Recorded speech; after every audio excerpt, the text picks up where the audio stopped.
broadcasts of other games, I'm always like, nah, CS is my shit. You know, like I play a lot of Counter-Strike, as you'd attest to, Jordan, and I'm excited for this because obviously the games matter, right? Like whenever you're doing any kind of broadcast, you want to come in and the games actually matter, and it's at that point now of the qualifiers that you get into the nitty-gritty, elimination game here in the lower bracket final, however you want to kind of call it, and then the grand final to follow after this as well. So, and also two teams as well in Chinggis and IHC as well that you could probably split this one. Chinggis probably the slight edge, but realistically, it's not a foregone conclusion by any means.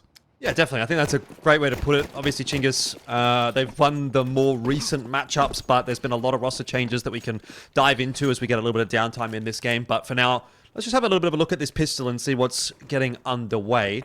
IHC, no utility at all. They're happy to just take a fairly brawly style into this one, and if they're going to hit headshots like that, then that's going to be valuable. ROUX, though, a 1-for-1.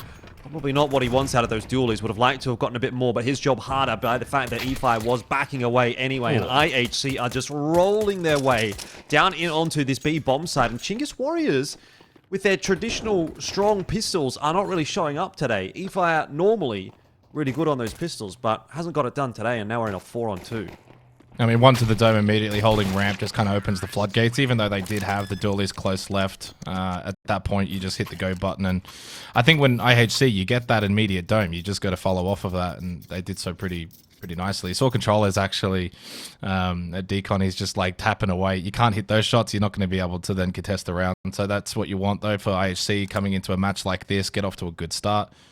And obviously you get plant, you get to buy, and for Chinggis, you're going to probably have to forfeit this round unless something crazy happens. Yeah, and that would have to come off the back of ROUX's Deagle. I mean, this is, again, that time where I suppose we have a little bit more time to chat about the implications of this matchup. Now, for those that are just tuning in and aren't super familiar with Chinggis Warriors or IHC, the interesting thing about this matchup is you've got a lot of cross-pollination of players. Chinggis Warriors, they had Coolast in the roster at the major. He was actually on loan from IHC, so he's very recently played with this roster. Yami also has moved away from the Huns recently, and he's come into IHC.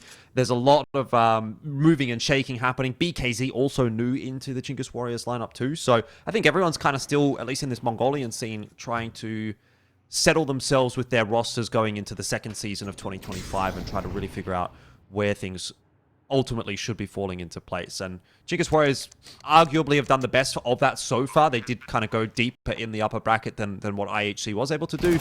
But at the end of the day, both teams did struggle in their game against Hotu, and actually IHC was able to take a map off of them, whereas Chinggis Warriors were not. So maybe something to be said for that one. We'll see how IHC go. I think on paper, I kind of like the IHC roster a little bit more maybe than Chinggis Warriors, just because I have high hopes for someone like Yami and high hopes for someone like Coolast. But this Chinggis Warriors roster is one of the team that's I continue to kind of like almost criminally underrate in a sense. Like, I don't really like the style of Counter-Strike that they play. I'm never really like expecting them to do super well, and yet they still do find results fairly frequently. Like, they were the team that qualified to the major from the Mongolia and yeah, and ruin my bloody pick'ems. Yeah, well, and everybody's. I mean, that's what you're always going to get out of the Asia teams, though, right? That's why you never put them as 0-3. I've learnt my lesson over the last couple of ages. But yeah, I mean, I think for me, you come into this obviously having all of this, wealth of knowledge, and I follow Asia CS. Probably not as much in terms of the local stuff in comparison to the global stuff.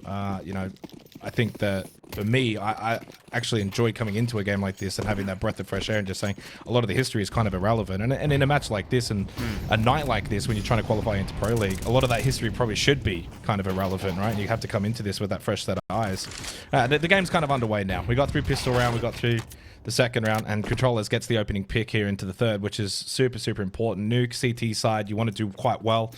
Money's always going to be a big factor, and so you don't want to be losing this round in particular, otherwise it can snowball quite quickly. Do give up Secret, but better start for Chinggis. Yeah, most definitely. Nice little pop flash out there from BKZ to enable that kill. It's a very similar map pool to what we saw in their last matchup. We have Nuke and Inferno in once again. Anubis for Ancient is the minor change. So we have got Anubis as the pick from Chinggis Warriors coming up next. Keep an eye on how Chinggis Warriors do go through this CT side of Nuke, because when they did last play, it was a reasonably close but decent win for Chinggis Warriors, 13-8. So you definitely take that. And so far they've started off nicely with that first kill in the gun round going their way as well. But a lot of space having been taken here by IHC down toward lower. And that has prompted a rotate from Chinggis Warriors. You get the extra number, so I don't mind the double stack down below. Util's somewhat similar, actually, between the two teams. Contact over towards control. Kulas does get the kill. ROUX is the one that has to get this next kill, though, as they pop out. Especially double door pressure, all the util set. You can call everyone else over. He's half flashed there, so hard to hit the shot. And Kulas was able to clear that. And Aapestt actually with a lurk over towards Squeaky. And that's probably going to be the round, unless you can find a quick kill. And even still in a 2v3, you got to be careful with your economy. Or the back, and nothing controllers can do here in a 1v3. Yeah. That's a round that has definitely gotten away from Chinggis Warriors. They had the right read. You know, they got the opening kill. They had 2 players down on the lower bomb site, but both those players dealt with really quite comfortably by IHC in the end. So not a great sign for Chinggis Warriors if that's how things are going to be going. And it definitely seems like a good day so far for IHC. You've got Kulas hitting his shots, Aapestt hitting his shots. We heard that, yeah. Ooh. Well, I mean, Ray probably doesn't have to go for the util there at that point. You know where controller is. 1v3, call maybe the troops if you want to take that M4 away.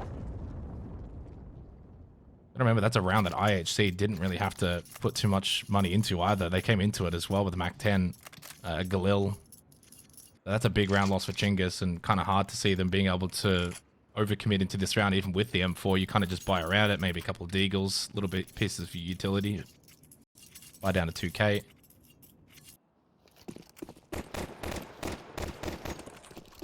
Yeah, Controllers is a pretty handy player in some of these more domestic matchups. Tends to be the kind of guy that can really take a game away from you if he's feeling it. But a bit inconsistent. And certainly falls off against the better teams. But I think in a matchup like this one, he's definitely going to be the guy for Chinggis Warriors that they are going to look to. Particularly, obviously, when he's got the Soul M4 in hand. But BKZ going down early. Control's not able to land anything through that smoke, so maybe a little wishful thinking to expect anything to happen here for Chinggis Warriors. Because did go the boost on ramp, and then you've got the other one holding red box, so they can get to lowers pretty quickly. And you know where that M4 is as well towards Hell, so you can play off that intel. You won't have to worry about the M4 on the side itself unless you take a really long time here.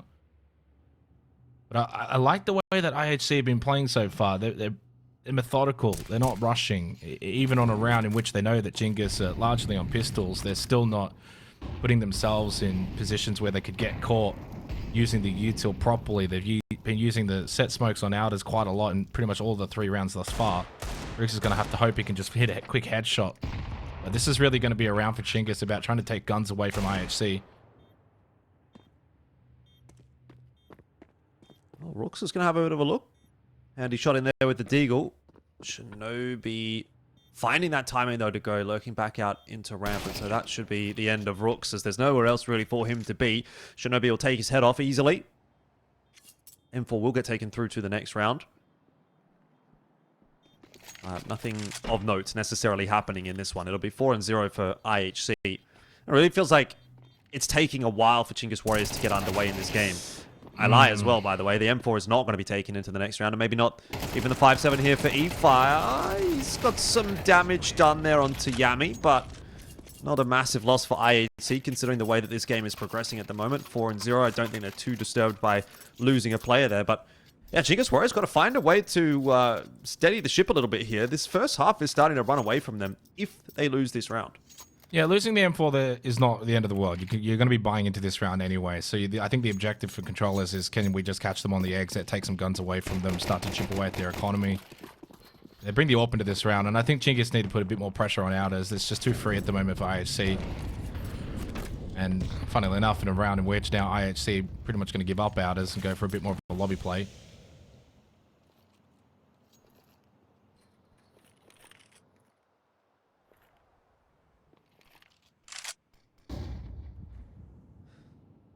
Very patient from IHC in this instance. It's very much a change-up from their previous rounds where there's been a lot of presence on outer. So something that Chinggis Warriors haven't seen yet. ROUX in a good spot to try and deal with what will inevitably be an A hit. ROUX already having gone down. ROUX, only a 1-for-1.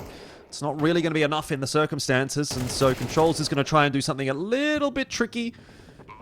Walking his way, but yeah, it's just over at this point. And IHC are looking really locked in on this T side. It's quite nice to see.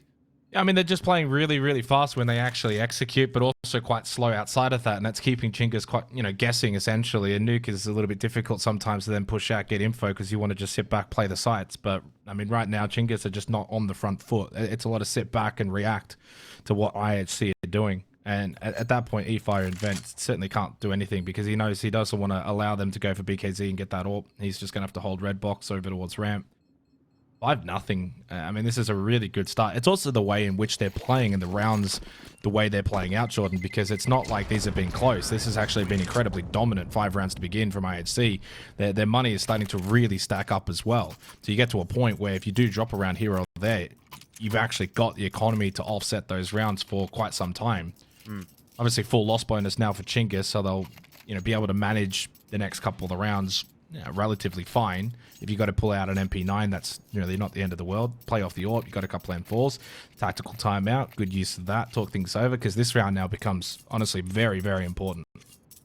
I think every round going forward here from Chinggis Warriors is going to be important. I mean, it's not only for IHC the fact that it makes their life a little bit easier on that T side. I think they can be a bit more aggressive as well in their hunts as well, which is obviously going to make it more difficult for Chinggis Warriors to maintain their economy. So even if, IHC is still kind of on this win streak, it doesn't necessarily get any easier for Chinggis Warriors in that respect, where life just gets tougher and tougher as they go through here. IHC can afford to throw away guns. They can afford to throw away 2-3 guns just to get rid of one AWP, for example, and then that might be your next round instead of being an AWP and pistol round with a couple of pieces of util. It could just fall away from you. So Chinggis Warriors, big important round coming up here. Well, living up to his name here in controllers, because he can control secret, and with that, they don't have to worry as much about lowers, at least from this position. And he doesn't need to peek this angle, because if he does die, he loses out the reason why he's here. It's all about survivability for controllers. Just hold this angle, hold this position, deny them a little bit more of that outers control. If I getting the boost up towards ramp. This is a much better setup for Chinggis overall now. This might be the first round we get where IHC are going to have to really play probably a little bit more of a harder brand of CS, because everything I think else so far has been really quite simple. Good peek for BKZ. Now, what was their setup last time on ramp? This time they actually get someone to peek it and push it. So Chinggis get the opening pick. And yeah, IHC are going to have to work a little harder this round. This is definitely the first round where it feels like IHC are actually being made to think beyond plan A. And Controls is taking matters into his own hands as well by pushing through outer. So that's compounding upon the advantages as he gets more and more information, knows that they're going to be coming in from lobby. Aapestt and Shinobi, though, still hitting those entries, and even when it looks like it's going well for Chinggis Warriors, it finds a way to fall apart. eFire will need to come up huge here, but he gets traded down by Shinobi coming off of the plant. That's well done from him. They are aware of BKZ's position, and Shinobi is just going to wait and bide his time because Coolast is on the lurk through upper. BKZ going down the ladder. And Shinobi will be given the plant. Well, I mean, I think you were spot on, Jordan. It was the first round that IHC probably had to go plan B, stop, think, that realize, okay, AWP is ramp. We haven't really got outers control. What's the best course of action? It's just going to be a lobby rush. And then there was one inside a hut. And as soon as that player just dies immediately, it allows that flood out to happen. If he can get 1 or 2, kind of slow them down, I think that's a round that Chinggis win. Buys then time as well for BKZ to go from ramp, rotate up into heaven, and then get involved. By the time he got there, he's already having to start dry peeking and swinging with the AWP. He had one chance, missed his shot, that's it, round's done. And now has to obviously save, but they're going to hope to maybe deny him from being able to save. If he would have just kept shooting, he might have actually got him. Oh, 1 HP. Wow. That's the best thing that's happened for Chinggis so far in this half.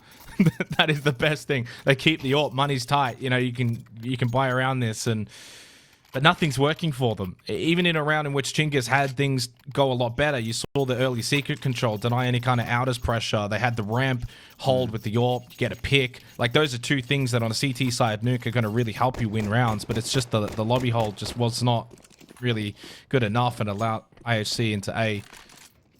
This is rough. It is definitely tough viewing at the moment. But IHC will be very keen to get the opportunity to have another crack at HO2. They have been the team that has been closest to beating them. Ooh, this is awkward for Controls, but Shinobi didn't have the gun in hand. Had a bit of an awkward timing there. He heard Controls coming, but couldn't wrangle it. And with that kill from BKZ on Outer as well, all of a sudden IHC down to a 3-on-5. I wonder if you wrap hell here if you call us, because you know there's pressure down below, and you've slipped in towards Garage.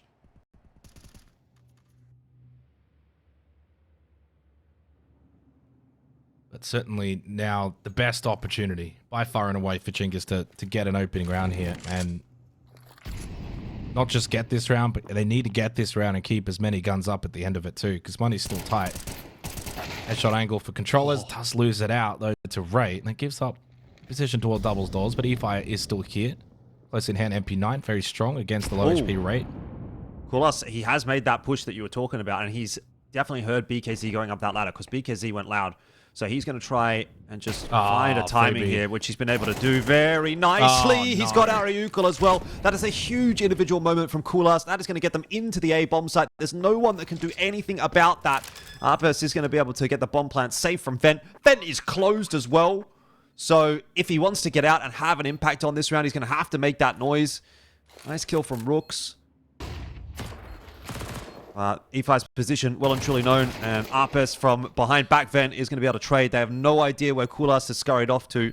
So ROUX gets down, but he does not have a lot of time to work with here, and he's going to tap that defuse. Kulas should be swinging this every day of the week. He's overplayed his hand a little bit there. This could be awkward. Time still in the favor of ROUX if he wins the duel right now, but he can't get it done. And IHC grasp a victory from the jaws of defeat. Or maybe it's Chinggis Warriors that grab a defeat from the jaws of victory.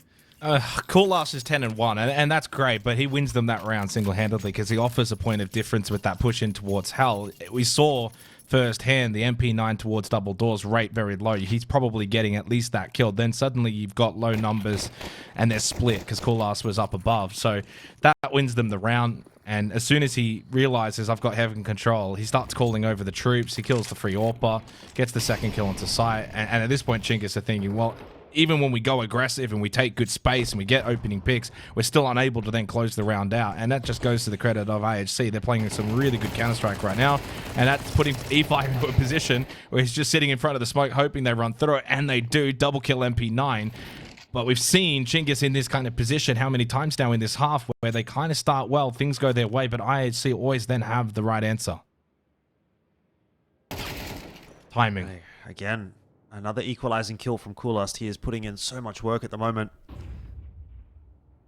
It's still 3-on-3 and still a very winnable round for Chinggis Warriors, which it honestly feels like is a little bit of a joke to say that because every round has not gone their way, but Counter-Strike is one of those games where there's no history that necessarily matters, right? The fact that you're down 7-0 doesn't make this 8th round any more difficult to get necessarily, and Controls will get himself a nice timing onto Kulas. So we are back to numbers deficit for IHC. ROUX looked like he was about to be hard cleared. Yami, though, just missing out on that timing, but still able to win the duel.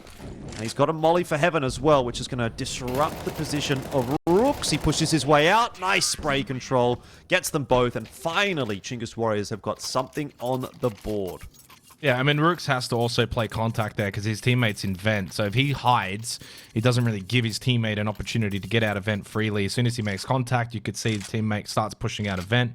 And even if he hadn't have got both kills, it at least becomes a 1v1 and you know where they are, and then the vent player is probably going to end up winning it. So better from Chinggis, and you can kind of see them develop throughout this half where at the beginning it was sit back, it was reactive, it was all on site. Then they've started to try and get a bit more aggressive, take positions like Secret, deny Outer's control, get the AWP aggressive towards ramp. And even despite all of that, it hasn't been working until that round just then. But I think that was a round in which we've seen them try to essentially get that sort of result over the last 3-4 rounds. Now that they finally get it, timeout for IHC, which is probably not really all that needed. But 7-1, you're sitting pretty nicely. And you set yourself up now where, regardless of what happens to the closure of this first half, if you go CT side, win pistol, you're probably going to win the map. So you've put yourself in the best position. Yeah, definitely a good spot to be in for IHC, but they want more. That's why they've called that timeout there. They really want to lock this round in. They know the implications of it are going to be pretty unfortunate for Chinggis Warriors. 2.9k loss bonus at the moment. ROUX down to 0. BKZ is on 0. E5's at 250. So the buy round in the next for Chinggis Warriors, if they do lose, is going to be very bad. And Aapestt is only good for 1. So it's not the end of the world here for Chinggis Warriors. ROUX has been heard on top of Hut. Looks like it'll slow down a little bit here now for IHC, as some of that util does get dumped from the CT side and blocking off a couple of the avenues of attack. Yeah, I thought that, you know, if you go for that kind of annex play, you could get someone pushing out a Hut at the same time. So if there is someone on the rafters that is essentially firing into annex, then the Hut player gets a pretty free kill. But Shinobi just wasn't in the right position at the right time to push out a Hut. You could see him in there at the last second, but as soon as Aapestt does die, he at that point really can't push out, because then that's really what they're going to be looking at. 4-4. Yeah, I don't know why Rates come into this round with only a Glock. He has 3.2k. He could have bought an AK. He could have bought. I mean, he could have bought anything. He could have. If well, Kolas has got 7k. So I mean, yeah, it's a strange decision. I'm trying to like. And why is he the one that's entering here as well? Like, it doesn't make any sense to me. I'm trying to like mental gymnastic my way to saying like, oh, you know, maybe he wants to have a bit of extra money in the next round, right? But like, what would be the point? You just win this round and it doesn't matter anyway. And now he's gonna have to try and trade that kill with a Glock. Like, it just doesn't make any sense. He's relying on Coolast again, and finally he's got himself an AK in hand. Oh, does he know there's a player up in heaven? Maybe not. E-Fire not hitting his timing here, and actually that nade might... No, it's not quite gone deep enough. It hasn't gone into Hut, and so he's going to survive, but bomb plan's going to be tough to get here. They've got 5 seconds, and there was a molly, but it doesn't matter. Coolast, he finds the final kill just in time. That round was over if BKZ just lived. But IHC, again, just find a way to win these rounds. Like, what is going on in that round? Ray is running around with a Glock. One of my FACEIT games or something. I don't know. Literally. That was actually quite diabolical. I'm absolutely agree with you, Jordan. I couldn't quite understand why you bring just the Glock into the round. They got plenty of money. I mean, Koolhaas had 7k alone. It's an intriguing one, but it might end up always just being that situation where you just don't realize. I will say I've had rounds before where I have just not realized I didn't buy a gun. Fast-paced round, MP9s though, the MP for the Chinggis Warriors, and it is working out. IHC actually we're going to meet them head on with that pace, and it looks like they've come off second best. Koolhaas going to swing, get the kill. Right low on health, they can play together. E5 has taken lobby control. BKC with that AWP towards annex. Nice timing. Certainly got them covered. Yeah, E5 should be winning this round, but Koolhaas alive. And as long as Koolhaas alive, I think there's a chance, but he's not going to be able to land that transfer onto controls. So 8-2, Chinggis Warriors get themselves one more. Yeah, I mean, look, I think it's all well and good, you know, Xenox, for you to be running around in your pugs with a Glock in hand because you made a mistake, but you're not trying to qualify for ESL Pro League. You know, you're not a professional CS player. So I think that the standards are a little bit higher here. Timeout again for IHC. This one surprises me. The first one I think I can get behind, right? Like, you've gone 7-0, Chinggis Warriors have won a round, you want to, like, really shut the door on them. Fine, take the tack time out there. But I don't mind this, though, because you're kind of low on utility, though. Like, you've got a certain amount. So when you got full belt, it's like you can kind of... Let's say you use a little bit of it, but then you want to go to plan B, you'll have enough left over. Whereas in this situation, if you throw your smokes outers, but then you want to rotate somewhere else, you're not going to really have smokes for the rest of the round, right? So I kind of understand it, but it's sort of like, hey, we maybe only got really one strategy that we want to go for. Let's make sure we're all in sync on this. And there's also 2 rounds to go in the half. So, and your money's pretty much gone now. So if you lose this round, you're probably just going to be like Mac 10 rushing the next round. Yep. Yeah, if that, depending on the bomb plant. 2.4k loss bonus for Chinggis Warriors. They'll be a little bit more helped out in that instance, but 1900 for IHC. They are essentially playing for their opportunity at 2 here.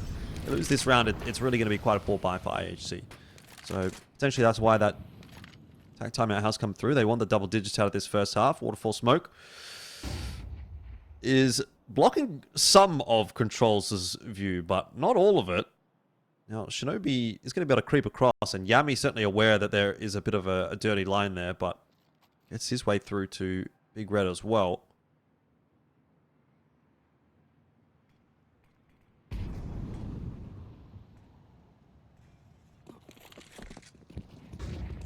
Patience displayed for IHC, but not going to help them out. Rate has gone to try and pick up that bomb, and Controls will choose that as a time to strike. Shinobi is able to pull back a couple, but it's still a pretty solid start to this round for Chinggis Warriors.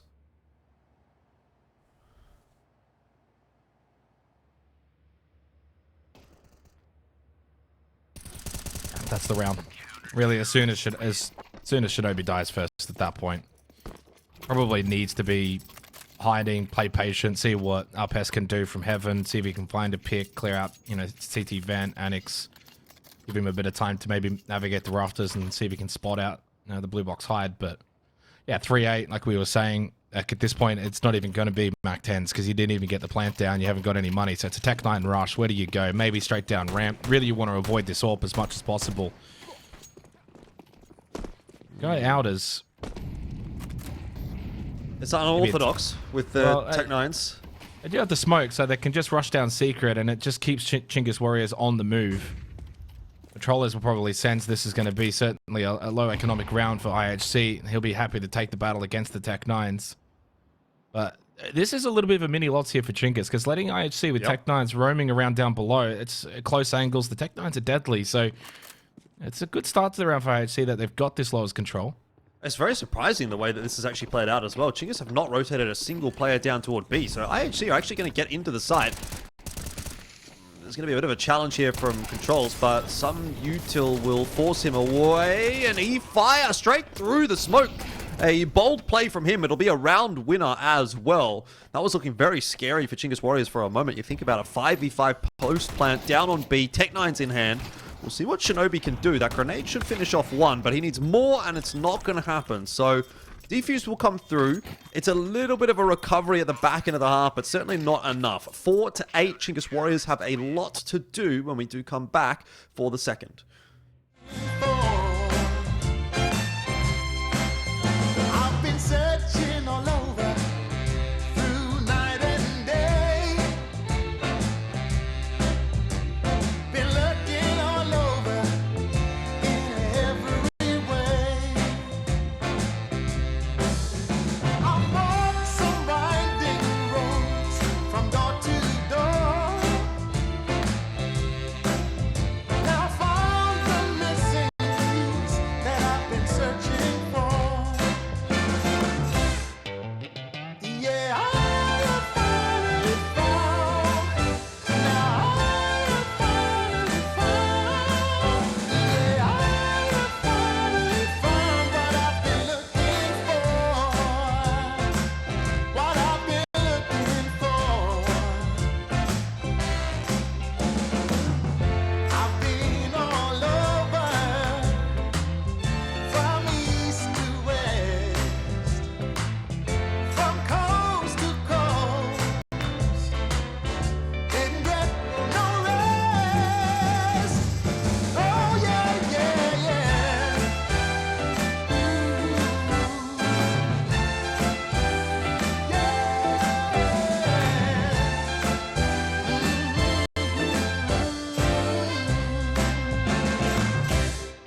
So back in here for the second half, 8-4 the scoreline. It was looking like it might even be a little bit more than that from IHC, but they have let it slip away toward the back end. Maybe a bit of a chance in here for Chinggis Warriors if they have a really good T-side, if they get that pistol on the board to start things off. But I think that's the first big caveat, is just let's see how this first round goes, because that will tell us a lot.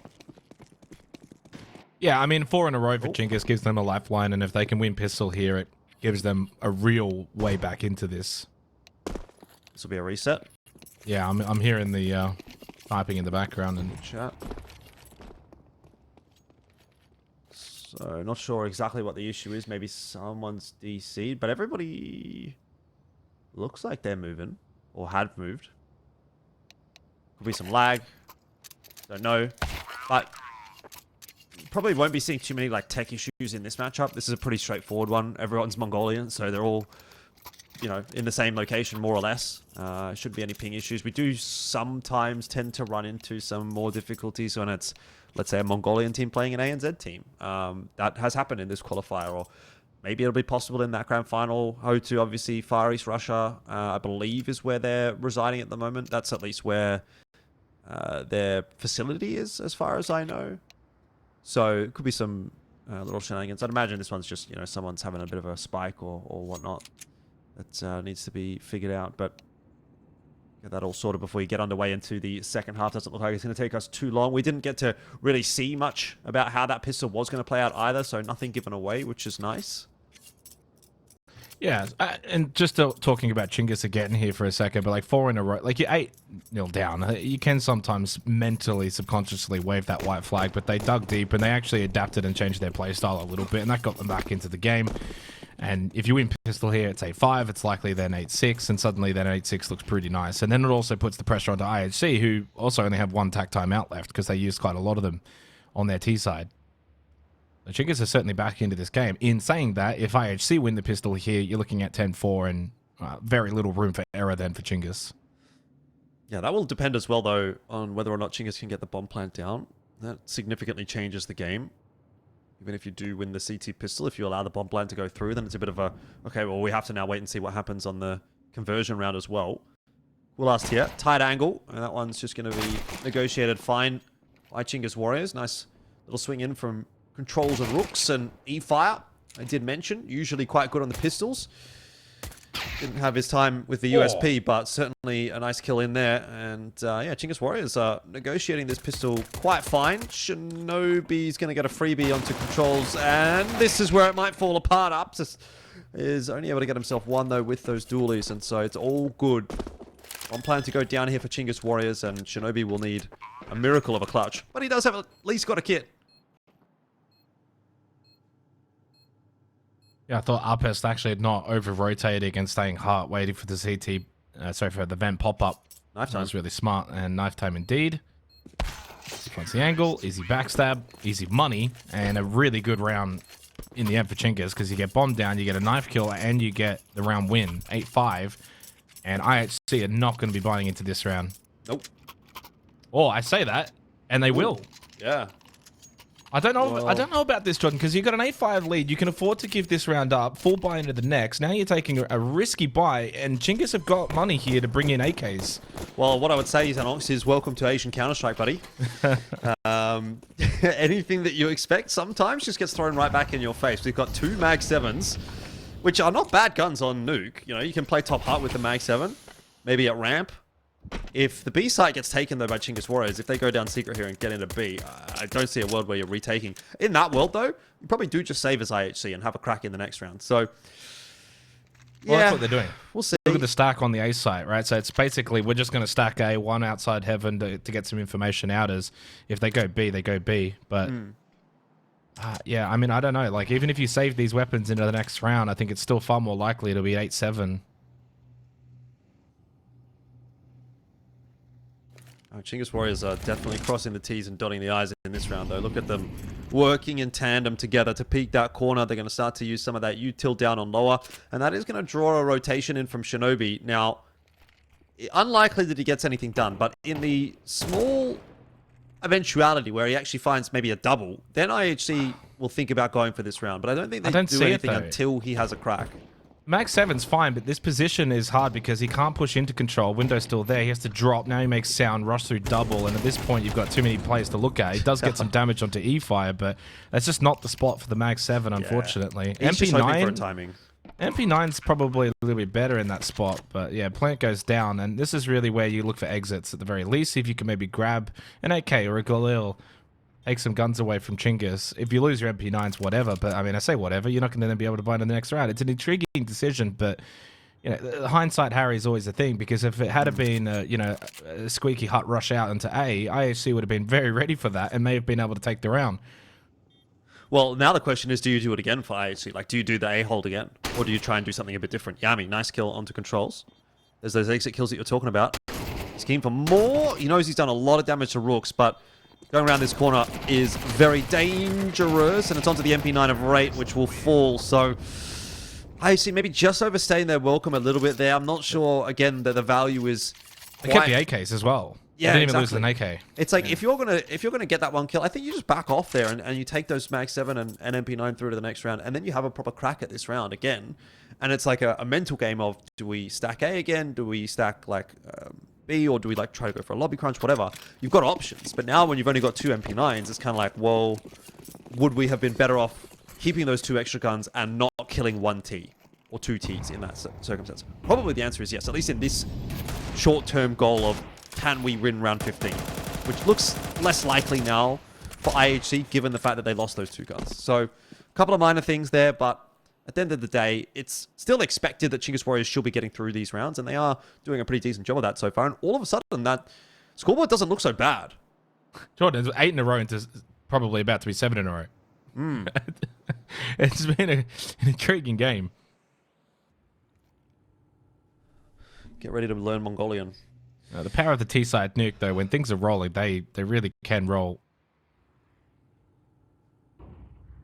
Like CT side on nuke can be very good if you've got the economy and you win your pistol round and the first couple of rounds. You can make it very difficult for the Ts, but the Ts start well. It's hard to stop that train.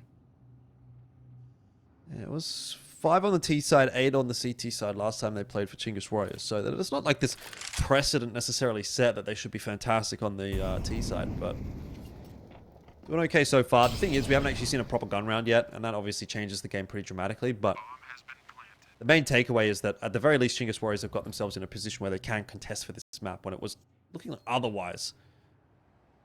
Well, this is the thing. This should have been a proper gun round, but they made their decision previously and punished for it. That's an AK. Is he going to be given the opportunity to get away with it? Chinggis Warriors thinking about having a crack. Maybe you can send controls with that Mac 10 through. He's actually walked all the way down through B. So for ROUX right now, it's more about containment. But there's another one. He will just overstep a little, and that needs to be recovered now by controls. Who's going to try and pick the pace up here a little bit. There's so much damage done. Aapestt is going to go down. Shinobi, luckily for IHC, gets through with that AK on 3 HP. So they do take a prize out of the previous round. Yeah, and they do take a little bit of money away from Chinggis in the 2 rounds that they've won, but it's nothing too crazy. 8-7, fair scoreline. Gun rounds for both here, although controllers and BKZ, it's a Mac 10 and Galil respectively, but pretty much full belt. Util, I'd consider this a pretty equal kind of round. The Mac 10 can do some fun things here on the T side of Nuke. Obviously, you'd rather have the AK. This is where IHC really need to get around here on the board. Well, they've started well. Made into the smoke here. Rate needs to be careful. His position, not a bad one. He's been spotted, bink through, but somehow ROUX can't follow up on that one. What's his teammates doing? He's going to stick around for more. Oh, he's pushed out, and the other 2 are just sitting in the smoke. I mean, I understand you got the pressure maybe from hell, but you've basically you got to be on the same wavelength as a team. If we're pushing out, we're pushing out, and if we're not, we're not. And if 1 goes and 2 stay, well, that doesn't seem like a good ratio to me. Quick maths. Yeah, I agree. IHC looking a lot more comfortable in this round now that they've got the guns in hand.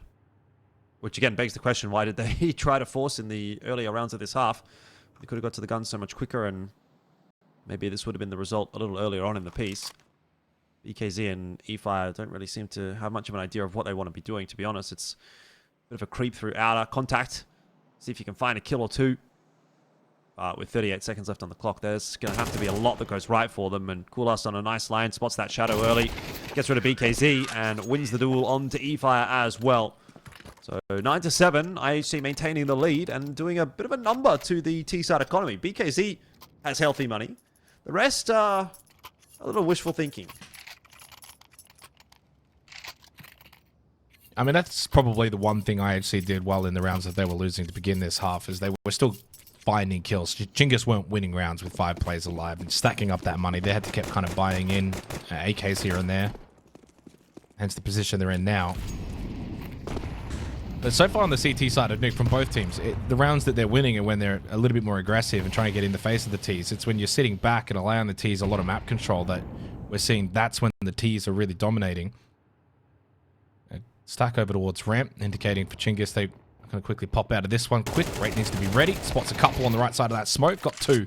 Job done. And Yami can come over, pop flash out of hell. That's a lively kill into controllers. He doesn't need to re-peek this. He knows ROUX is still there, so you got the intel. 4 versus 2.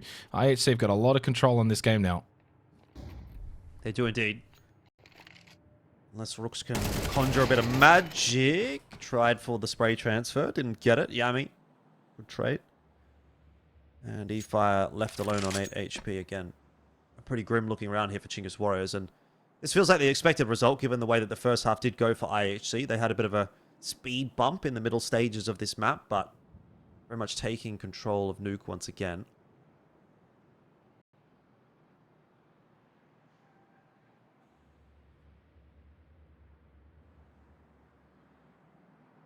The question will be now for Chinggis, it's going to be 10-7. E5 is too low, no time. This is not happening. So what do you do in the next round when you're low on money? Do you think Tech 9 rushes? Do you just go full save, keep the Glocks?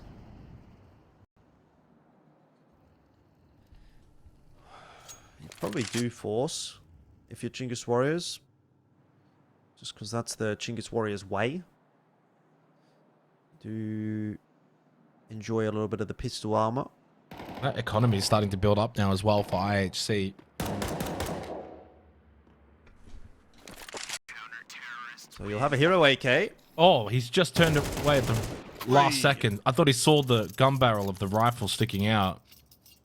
Unless he was expecting a push from red side as well. Okay, you get at least a little bit of economic damage done at the end of the round. And you keep the AK. So there's enough money here that you can buy into this round with Tech 9s, maybe a couple Mac 10s. You go for a fast rush. We haven't seen a vent drop rush so far yet in this entire match. I wonder if Chinggis Warrior tactical timeout, do they think about it, keep the AK behind, let everyone else try and get down vent, or do they go outers? I think the ramp rush is too easy to predict, and we saw also a 4-stack in the previous round that did not work. So I don't know if they go ramp again. Yeah, you've got to be at least putting a little bit of armor behind this round. ROUX, I would honestly like to see ROUX get some armor in here as well. He's going to go for full head armor. So you can cycle this AK, and that's what the mentality is going to end up being here for Chinggis Warriors. They've given themselves a small chance in this round if someone's hitting a nice deagle shot, or if this AK obviously can get a lot of work done. It can be recycled onto controls and ROUX. They are going ramp. Is it going to just be a contact play through this smoke? There's no util. Yeah, it is. And that's actually a pretty good result, all things considered. ROUX does go down, so there's one of the players with the armor out of the picture, which is less ideal. Controls is now able to walk out onto A. Luckily, that's watched out for by Aapestt. And this will be a critical fight. If Yami goes down here, then the round may be lost for IHC. But the fact that he survives, maintains some control for those rotates. ROUX's got himself one. Deagle trying to put in a shift. eFire swinging across to try to help him out as well. This is lots of micro moments, and they all go the way of IHC. Decent movement in the end, and it keeps them alive in that round. 11-7. We are closing in on a map 1 finish. Yeah, I mean, look, obviously they got a very lucky pick coming out of that ramp rush, but it's 2 rounds in a row they went for it, and IHC were very much prepared. I think they got quite fortunate, Chinggis, to even get to the position that they got to. And the fact that you're not really killing a ramp player. You're more so killing that hull player. You're not even really acquiring an extra gun there in a round where you're essentially on Tech 9s and pistols outside of the hero AK. ROUX on a Deagle, everyone else, Galils and AKs. It's still quite a mixed buy here for Chinggis and super low on utility, but they do get one down secret. That's a little positive to start this round. Cool can't find anything out of Garage with the AWP, so that prevents now... Oh, ROUX actually ends up finding the kill onto Coolast as well. That one over towards Annex, so that actually is the AWP out of the hands of IHC right now. Good start to this round, despite ROUX getting traded. He was probably always likely to over that Annex roof. It's a 4v4, and they've also got lowers control. This one's hanging in the balance at the moment. Raid's got a lot to cover. Yami also a big job to do. Chinggis Warriors are just going to contact their way around that corner. Yami's been spotted. There's going to be an exchange of util, but forces Yami away. So mission successful for Chinggis Warriors. And you can see the way that IHC are prepared. They're ready for the push back up towards A. They're not thinking this is a full hit towards lowers. But despite that, Chinggis are able to get the two contact fights to go their way into Garage and onto site. And with that, bomb will go down. And that has to be a safe now for Yami and Shinobi. You're not going to look to retake this. It's 11-7. Save your guns. And that's a really, really smart pivot from Chinggis. Didn't overcommit to B. As soon as contact was made double doors, they were prepared to go back up, fight through Annex, and they were able to win those battles. Yeah, another twist and another turn in this one.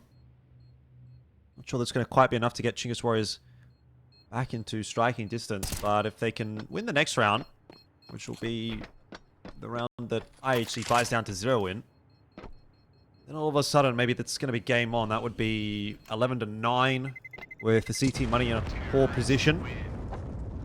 So big round coming up here. Big swing round for Chinggis Warriors to keep them in this conversation. 1900 loss bonus on both sides.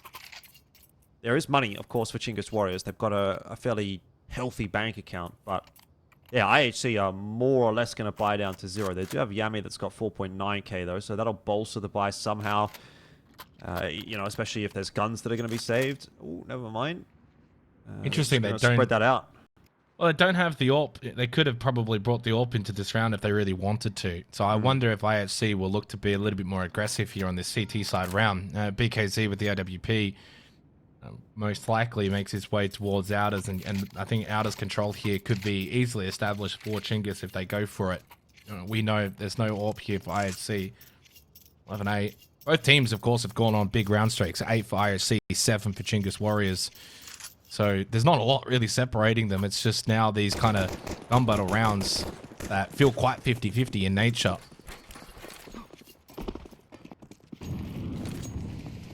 Pushes over the top. It's going to be an Outers contest from IHC.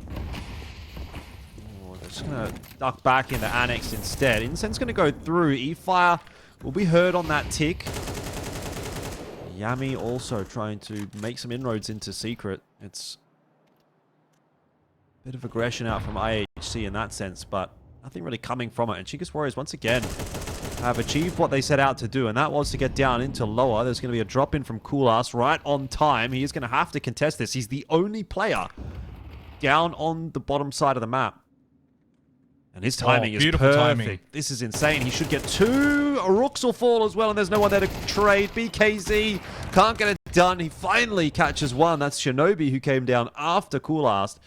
And this round now falls on the shoulders of Controls to get that kill, which may have given Chinggis a chance. It's not going to happen here, and this will be 12 for IHC. I mean, it's easy to always say in hindsight, Jordan. It's the benefit of sometimes being a commentator. But if you're going to be committing towards lowers and you got to double push doors, the fact that you got no one kind of watching vent is just kind of staggering. That's a mistake that's cost them completely. Or at the very least, even double pushing doors together, you got to be very much mindful that no one is then actually watching vent. And it's a timing thing. It's 100% a timing thing. But that's going to cost you this round, and now likely the map. when you had pretty good control. For the second round running, they got E-Fire down secret at the very beginning of the round. That forces rotations out of IHC on the CT side. That's what you want as the Ts.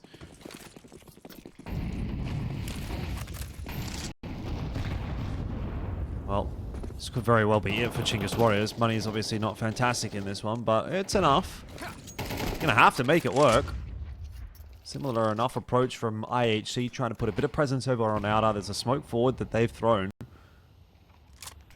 Chinggis Warriors. It's a very unlucky moment for them. Now it's on to ROUX to find the trade, and he might well be able to do so. Yami backing it up into Annex, though. He'll hear that drop. Kulas is covering him. Timing working perfectly this round for IHC. And Shinobi will get another one with that molly. So it's just slowly but surely falling away from Chinggis Warriors. And there's smoke either, so you can't even really think about it. Pop out B, smoke out, get bombed down. You've got 2 flashes, a couple of mollies. But in terms of actually getting onto that site and feeling quite secure and safe, you're going to have to go default plant, hold one towards decon. I'm coming out of double doors. That bomb, though, is actually going to be planted out in the open in the corner side. So if they come out left side ramp, it needs to be covered. And right now, it's just clearly not. They do get the bomb down and actually a good headshot kill as well. And suddenly it becomes very, very winnable here for Chinggis. Has dropped down from Shinobi. And Aapestt now is the only one in a 1v2 post plant. Does have kit. Knows there's one close right towards default. Jumping around. In control is another. He's not going to have time to fight both. And Chinggis, by the skin of their teeth, they're able to pull through a round they arguably should never have been able to win. Yep. I don't think there's an argument about it. A 5v3, you should not be losing that one. That's for sure. IHC will be very disappointed. That's going to put them in a bit more of an awkward spot now. 3.3 on Aapestt and 3.4 on Shinobi. 3.5 on Kulas as well. Probably looking at this round and thinking, we can't fall by here. They are going to force it. They are going to force it, yeah. I mean, you could have just bought down to 2. You got the 3 rounds. Consider that almost like money in the bank. And there you go, double M4, MP9, MP7s as well. So look to them to want to be aggressive. And I wouldn't be surprised if they'll be a bit more aggressive, pushing back down into lowers once they've given this up, which they have. Listen, don't knock the MP7. There's a bit of a history with Asian Counter-Strike and Crucial I don't mind the MP7. MP7 investments. I'm more of an MP9 guy overall, but MP7 can be strong. Yeah. See what Kulas can get up to, but let's say you lose this as IHC. What was their loss bonus? It was what, 2.4? I mean, they're going to have to think about either then saving next round or doing again something very similar to this. I think you save next round, yeah, surely. Yeah. You'd be saving for next round and trying to play the 12-12 controls. You got to rush him. You got to rush him here. He's low. Don't let him get away. No, he's away. Just a little delayed. He's tucked in towards spawn side. Yami could be aggressive here, and he knows pistol. He's low. He's very, very low. And he still loses their controllers. Just sharper, quicker, and this is, well, now getting away from IHC. They were at 5-3 at 12-8, and it's about to be 12-10. To get away with his life here as well. This smoke actually buys him a little bit of space, and Aapestt is obviously low on HP. And all this time that they're trying to find controls, obviously Chinggis Warriors are saying, well, we'll take the rest of the map. We've got a bomb plant down. It's kind of inconsequential what happens here for controls now. He's going to find Aapestt in the end, and yeah, controls just absolutely styling on IHC here. And this is Counter-Strike in Asia in a nutshell, right? That is a map that should have been closed out. The fact that it is now not is starting to raise some serious concerns for IHC because of the implications and ramifications of losing now these 2 rounds coming back to bite them. This is going to be a 1-round game. I mean, in theory, IHC, they don't get a buy through next round. We'll see how they can hold on to these guns. That may or may not happen. Like, you need to be closing out your map pick from these kind of positions. Like, and they only walk away with 1 AK from this round. You look at their money, and it's not great. It's gotta be a save, right? I think you save in your hero AK. I wouldn't even like. I mean, do they go back to that Mag 7 hold towards A that they did earlier that wasn't really spotted? Unless that was Chinggis, can't recall. It's been a strange old series, but they're thinking about it, and indeed the Mag 7s are coming out. But then you got 2.4k loss bonus, so Kulas is going to be at 3.7. Yami's going to be at 3.6. Well, if they can get a kill with this Mag 7, then yeah, but that's an if. Yeah. So, I don't know. Fast play here from Chinggis Warriors by the looks of things. They're going to go straight into the Mag 7s. The Mag 7s might work. Yami's got one jumping shot with the Mag 7. The trades are through. I don't know if they're enough for Chinggis Warriors. It could fall right at the 11th hour. Right here, Aapestt does go down, though, pushing out in squeaky And we're all of a sudden back to a 2-on-2 in what will ultimately be an incredibly critical round here for both IHC and Chinggis. Well, Shinobi's, unfortunately, he's only got the P250 and he can't really do anything else with it. And BKZ down to right. The 1 versus 2 to try and close this map out. Now they know where he is. Headshot, can't get the transfer, and that is 12-11. Okay, it's all good though, by the way, because they did get those kills with the Mag 7, so the money's fine. You could say that went how it was supposed to, as far as IHC is concerned. Forget about the money. They almost won the round off the Mag 7s. I mean, that is absolutely asinine. I mean, my point is more so that they're just not punished by the investment in the last round, which they very well could have been. Had they just gotten absolutely rolled there, they'd be in this round with like MP9s and Mag 7s again. But at least they've got rifles. Chinggis Warriors, though, on the comeback train, and if they can make this into OT, then yeah, maybe with that momentum, they are the favored team to close this out. We'll see. 1 round to go here. IHC with 1 more chance, and it's opened up nicely. Controls will get that opener on to Yami. Shinobi not going to catch E-Fire on the cross. And ROUX is close. He's heard Shinobi. Oh, BKZ gets it done. That's unlucky for Shinobi. He spots the head. If he has an AK there, that's just a kill. Yeah, we got overtime. Yes, indeed. So it was 12-8 in a 5 versus 3, and we've ended up in overtime. IHC are going to be kicking themselves on their map pick as well to allow this to have happened. And despite all of that, in the last round, they had a chance to close it out with Mag 7s as well. They had a great start to the round, but credit to Chinggis Warriors because, don't forget, it feels like so much has happened in this game. They were down 8-0. They were down 8-0. Yeah, not a very good one at all from IHC. I think you're going to be looking at that and you'll be really, really upset, particularly if you end up losing this map. So they've got to lock in here. 12.5k OT gives them a lot to play with. Money was a little bit problematic towards the back end of that half for them, so they can have a little bit of respite in that sense. The first full buy versus full buy, AWP versus AWP round I think we've had in all of Nuke. That probably sounds about right.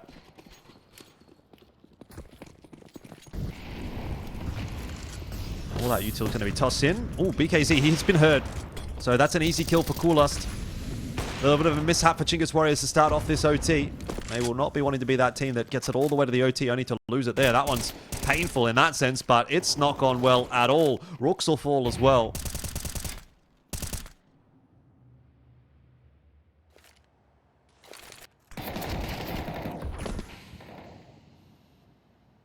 Yeah, usually the old adage is, why couldn't you do this back in regulation? But they didn't have this kind of buy to close out regulation because they were too busy trying to do shenanigans with Max 7s. They could have had a buy like this to try and close out in reg. Last missing the shot on the shoulder peak. E-Fire can now make his way down either to vent or to decon. Okay, round back alive. Round certainly alive. There's still time. 50 seconds, and Coolast has lost a little bit of contact as well. He's had to fall all the way back to ramp. And with that out of control now, established big win from Rate. Yep. Very important kill that he gets. Certainly stymies any chance of the momentum going back in the direction of Chinggis Warriors. But they have left B open, and ROUX can cross, which means he can get the bomb. E-Fire is happy to stay inside of control room. Can't really get out of default alive though, surely. It's being watched. He's got no real util. Oh, he's out. How does Coolast allow that? I think he just missed a shot. I heard a shot, so I'm assuming he just missed it. And we're in a 2-on-4, which, you know, it's not unwinnable for Warriors here. They don't really have much of a hold on the bomb site, but they got a molly. Bomb's planted for decon, so as long as ROUX's alive, this round is definitely winnable. E-Fire, he just needs to get himself 1 or 2 and maybe put a bit of pressure on, and he's going to get none, somehow. Coolast turns around, bomb's planted for ROUX, but at that point, there's just too many players to cover the door. That's why I say, E-Fire, if he gets 1 or 2, that round actually goes quite badly for IHC, but in the end, they recover it. I think a tiny bit of trigger discipline there instead of shooting through the door, because you're essentially looking at their back. At that point, they're more focused on the bomb and over towards decon. You probably could have actually gone for a late run out, tried to deny plant, and you win the round. You also probably should have gotten that kill. 13-12. Lost opening that round up with some really good movement to get red control. BKZ was trying to do the same, and it was intriguing to see the two AWPers, rather than sitting back and taking the long-range battle, they're right in each other's face. Over towards red box. Tactical timeout taken by Chinggis. Hard to really sort of make the argument as to maybe who deserves to actually win this map. I don't really think you can have a clear cut, well, they should have won it, or these guys should have won it. If you wanted to maybe say IHC up 12-8 in the 5v3, definitely could make that argument. But Chinggis have been sensational in their comeback, 8-0 down. That, like, for me, the mental battle of that has been won by them significantly. All this just for the opportunity to lose to HO2 later. Well, as long as you have the opportunity, that's what you want, you know? Yeah, exactly. And hey, who knows? IHC did take a map off of HO2, so maybe there's a precedent that they could do it again. But yeah, Chinggis Warriors have fought quite hard to get this to the overtime, and then it's starting to fall apart. Again, another round starting with a player loss. BKZ just going to get on top of Big Red and see if he can find a pick back. Ooh, which he was given a slim chance there, Shinobi. Got to be careful. But they've lost the aggression this round, IHC. You look at a lot of the rounds the CT sides have been winning, it's the battle towards red, denying outers. This is a decent sign here for Chinggis. Tight angle for Coolast, and can't really see a whole lot either. Unless they come close angle. Oh, never mind. It's a long angle slow peek from BKZ. He's going to lose the battle. Up close, ROUX gets one. Knows there's, of course, the AWP bot still close right. Allows him to back up into heaven. And everything goes quiet again. So ROUX is now starting to I think you just try go to down work his here. angle. You can go down ramp and secret here, and you know you've forced the AWP back up into heaven, and you're going to push into him. Well, it's going to work out in that respect, though. Controls has dropped. 25 seconds. They've got the bomb in heaven. They don't really have the option to go down to B anymore, do they? They just have to drop in onto the side. Shot fired, maybe to try to mask the drop, but it hasn't fooled Aapestt at all. And Ariuka will drop as well. So 14-12. Chinggis Warriors put together a string of rounds to make it into the OT and then just go missing. Well, I mean, less so go missing, more so IHC full util, full guns, and look what you can do. And that was probably the question in terms of the way that they were buying towards the end of regulation. And we know, of course, IHC, how dominant they were on the T side as well back in the first half. So getting 14-12 up here sets them up very nicely in overtime. They need to get aggressive again here, IHC. And they do. Slip in towards secret. You can get red control. ROUX up towards silos. But this is a really good start to the round for IHC.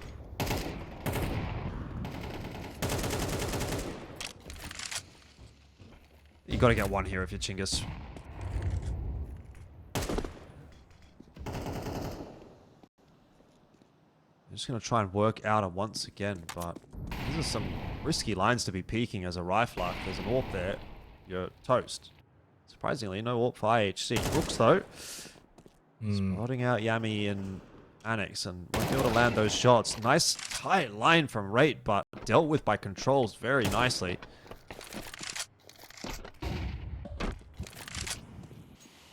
And they got also secret control and ramp control. So unders pressure here, very minimal from IHC. This is going to have to be a retake kind of round, and you're down a player early. So this is good for Chinggis. Shinobi just trying to creep down vent silently as to not be known. And fortunately, because Chinggis have kind of stalled out their push, they're not all the way down. Catches E-Fire on the push, and ROUX will now look to take double. Shinobi opens up, but already in default, his controls. And they'll keep that man advantage.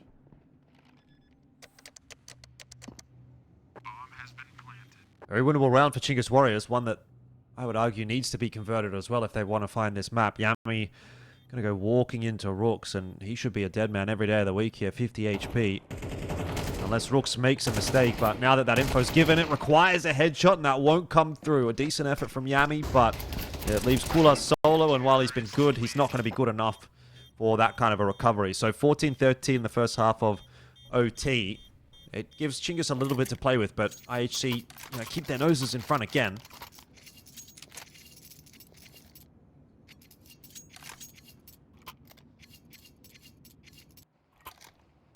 I wouldn't honestly be surprised if this goes to a second overtime, Jordan. There's not a lot separating these two teams here. They've both got the capabilities of going on runs. They can both win T side, CT side.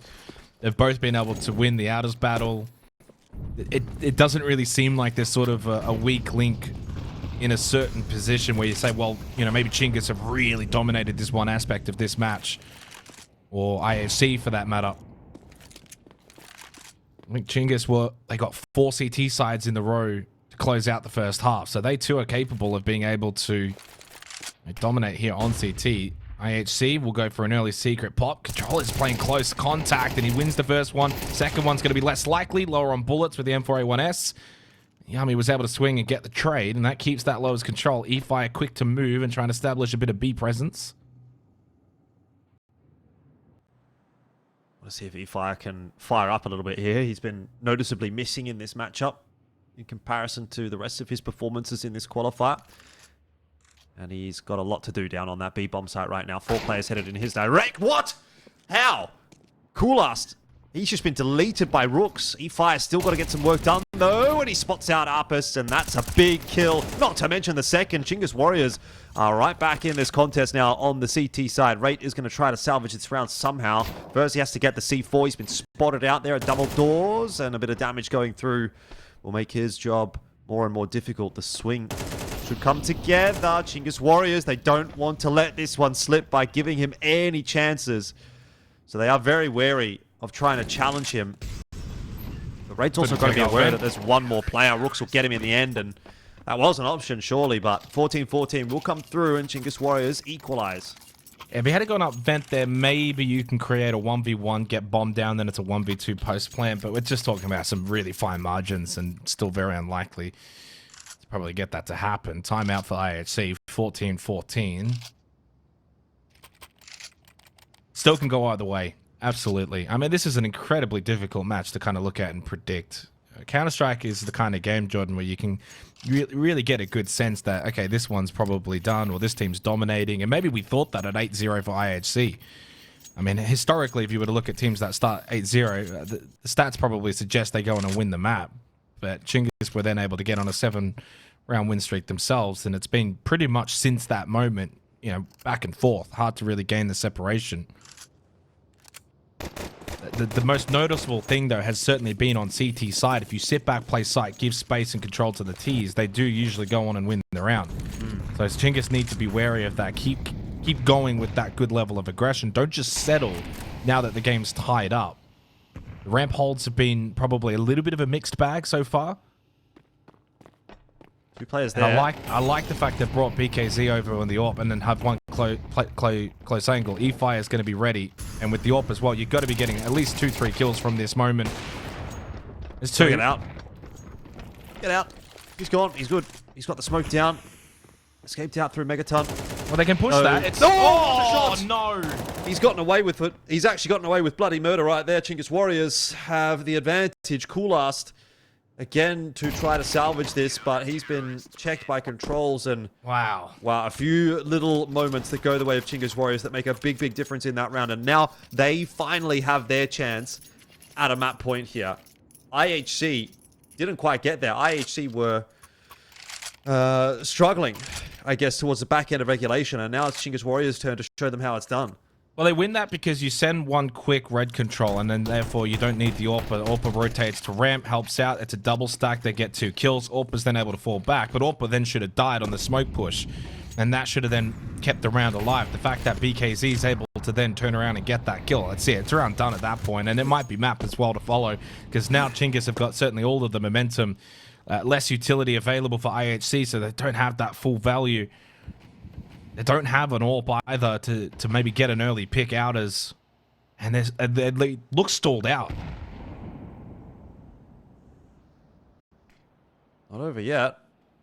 1 round could seal the deal here for Chinggis Warriors, and then they'd be going into their map choice of Anubis. That would be a major upset for IHC. This is an awkward spot for controls, though. If he does get checked, he's dead. If he picks his timing nicely, plays off the contact, he gets himself one. That's really nice, and ROUX's got another. All of a sudden, this looks like it might be a done deal. IHC down to 2. BKZ catches Shinobi, and it's on to Aapestt to pull off a miracle clutch. 1v4 does get that bomb plant down on B, but Chinggis Warriors will be giving him the respect that he deserves. They're not going to go diving down the vent until they know that he's out of the picture. So with that bomb plant, they are given that option. BKZ set on the line. They've spotted him out in decon. He is a dead man. E-Fire runs him down. And that will be Chinggis Warriors to take the 16-14 win on map number 1. We're back to MR15 here on Nuke, but it does mean that Chinggis Warriors take the lead heading into their map of Anubis, and that will be coming up fairly shortly. We'll take a bit of an extended break here, obviously, between the maps, but Anubis up next.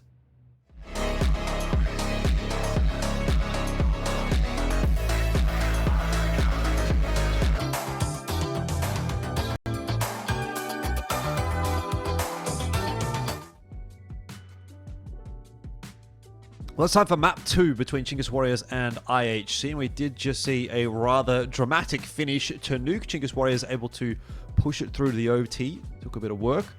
Once they got there, they were able to close it out in OT 16-14, and now they move into their map choice of Anubis, where they will hope to heavily punish IHC for that mistake. Yeah, I mean, a fascinating game, Jordan. A lot of fun. Certainly a lot of twists and tales to Nuke. And look, I'm hoping at least Anubis can be a little bit more of a contest in terms of that round to round. I mean, as fun as it is to see 8 straight and 7 straight, ultimately... No, you don't. You know, what? He's peaked again. That's so ballsy. He's going to get out. He's just gotten out. But this is going to start to become problematic for Controls as he continues to try to concede space. Now it's a crossfire. There's shots in on the head.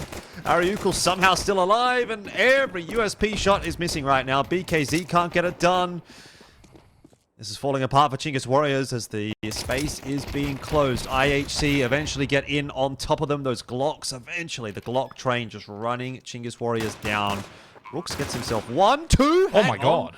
There might still be something back into this round. Oh my. Particularly if E-Fire can come in and chime with at least 1. The shots go through a 2v4. Chinggis Warriors win the pistol.